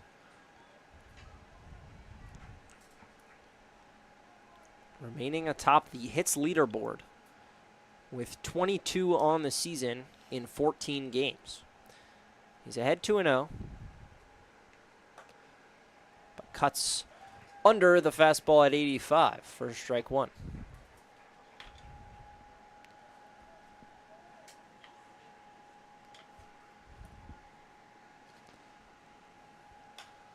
Popped up into the outfield. Peyton Steele settles under. He's got a cannon. We'll see if he can retire Maxey at the plate. Maxey won't even test him.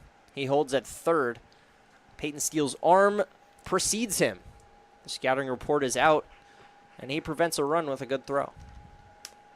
Yeah, the couple of games before he got to Bethesda, Skoronsky was the primary right fielder. You put your guy with the best arm in right field, and Skoronsky has a cannon. He threw a guy out at home at Silver Spring in the 4th game of the year, but Steele also with a good arm over there. Ground ball to second. Brendan Wright fields. Flips on to first. The Giants tack on 1, strand a runner at third. It's 19-11. We go to the bottom of the 8th.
Green, the new arm on the mound. Shane Murphy's night is done after just 1 inning of work. A hit, an unearned run, a walk, and a pair of strikeouts.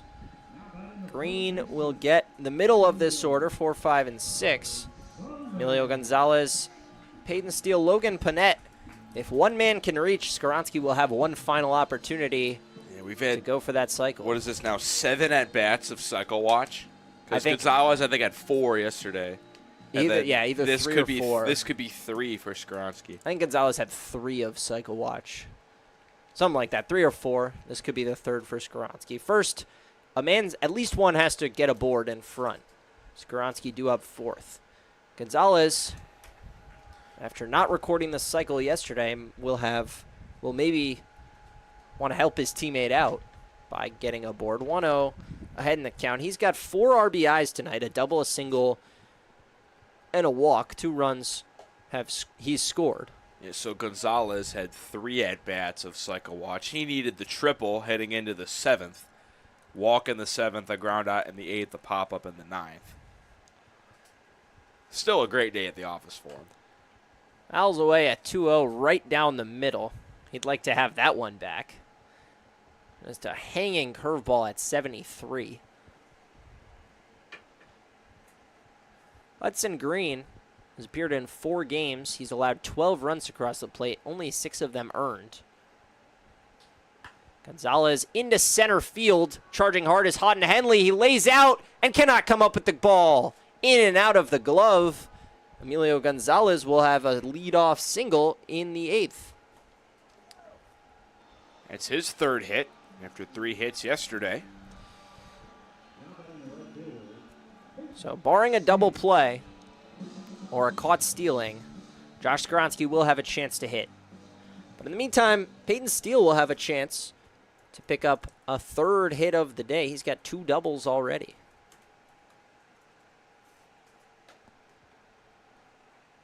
Ball 1's high.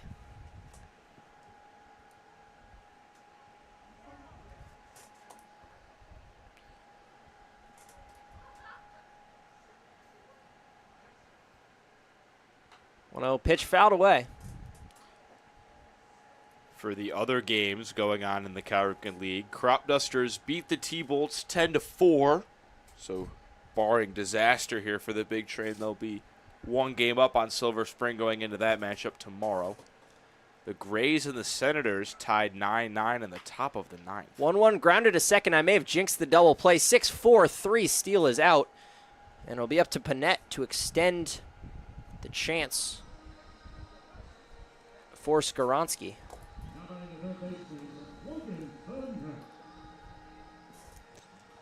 And the Grays just took the lead. It's now 10-9. And they had the bases loaded with only 1 out. Well, Grays looking to draw within a game of the Sens.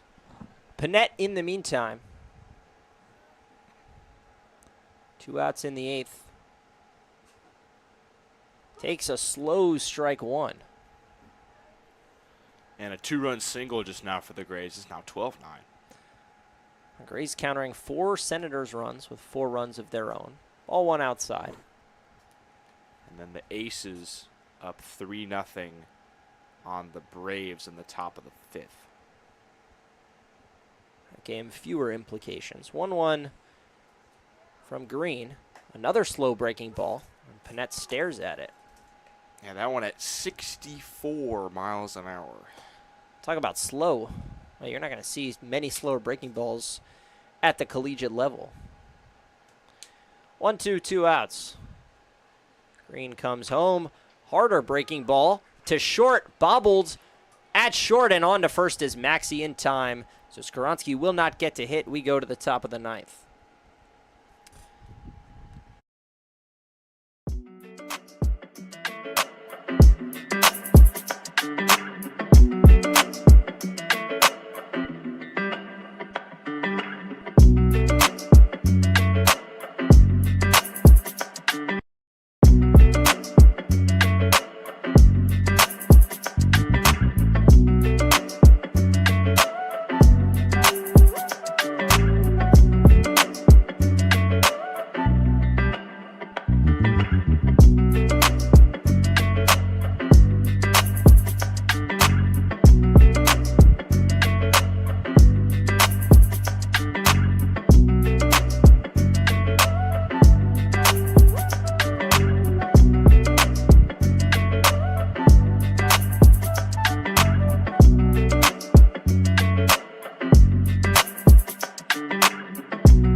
9th inning, barring a wild comeback here from Shirley Povich Field. We are nearing 10:30, the 3.5-hour mark.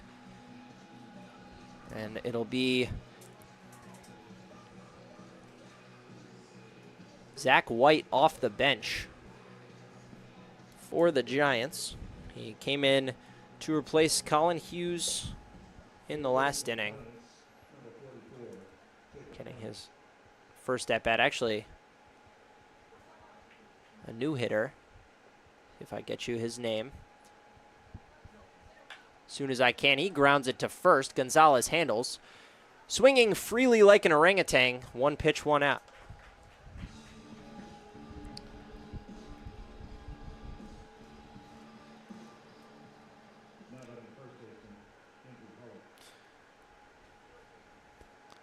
Andrew Holub to the plate.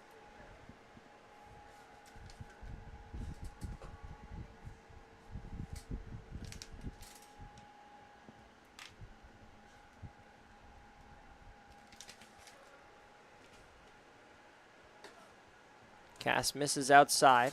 Michael Cass on for the 9th. Struggled the last time he faced Gaithersburg. That was on the 19th.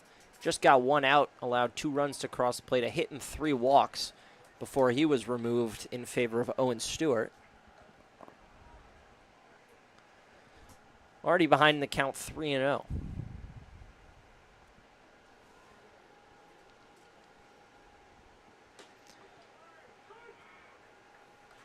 Strike 1. It was Zach White who grounded out, like I thought. Wearing number 44 instead of 41. Goes in the scorebook as 41. Line drive into center field. Ott got a kangaroo-like jump on it and tracks it down for out number 2.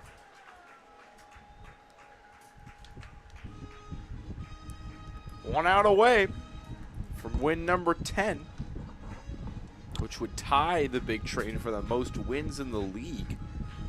Southern Maryland has 10 wins, but they're currently trailing the Grays. Bryce Rudisil pinch hitting for Aaron Babayev. Cass, strike 1. Offered. A 5 spot in the top of the 9th for the Grays. They were down 1. They take the lead by 4. Rudisil up the middle, playable for Martinez, but he slides and it bounces over him. A tough hop. Should be a single for Bryce Rudisil as a pinch hitter. And the game continues temporarily.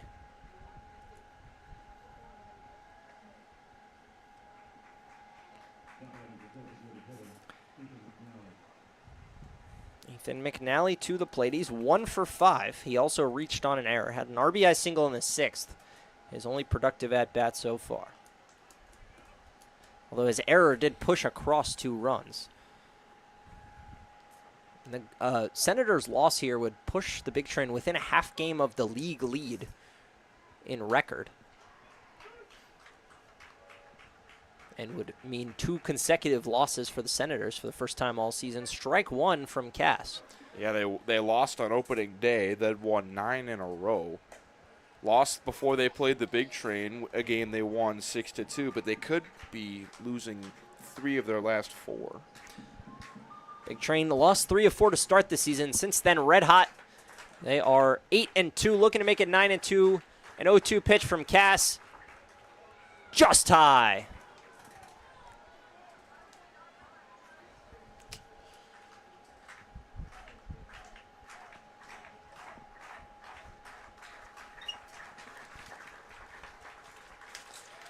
Cass comes home with the 1-2. Punched out for strike 3. He sets down McNally looking. The Big Train win it 19-11.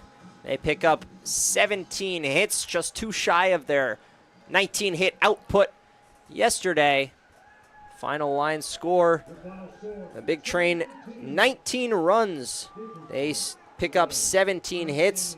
They make 4 errors. And they strand 9. On the other side, it was a struggle for the Giants. They allowed 13 runs in the first 2. They score 11 runs on 8 hits.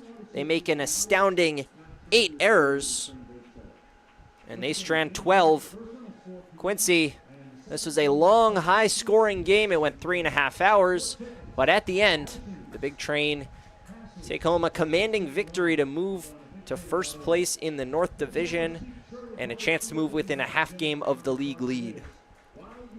Yeah, they've just been hammering the ball. 20 runs last night, 19 runs today. I think that's really all you can say. They've just been absolutely crushing the ball. Although the Giants and Braves both sitting at the bottom of their divisions at 3-11 and 3-12 respectively, still able to clean up. Pitching wasn't great, but doesn't need to be great when you put up 19 runs. Well said. The Big Train will go on the road for the next two. They will travel to Silver Spring tomorrow in a matchup at the top of the North Division. They will take on the red-hot DC Grays in Woodbridge, Virginia on Friday before returning home for back-to-back doubleheaders on Saturday and Sunday. You can get your tickets for that at bigtrain.org/tickets. That's bigtrain.org/tickets. But for now, we will sign off. The Big Train win 19-11 for Quincy Bell. Gibson Hurd, our producer, and everyone else who makes this product work so well. I'm Eliab Brooks-Rubin saying thank you for watching.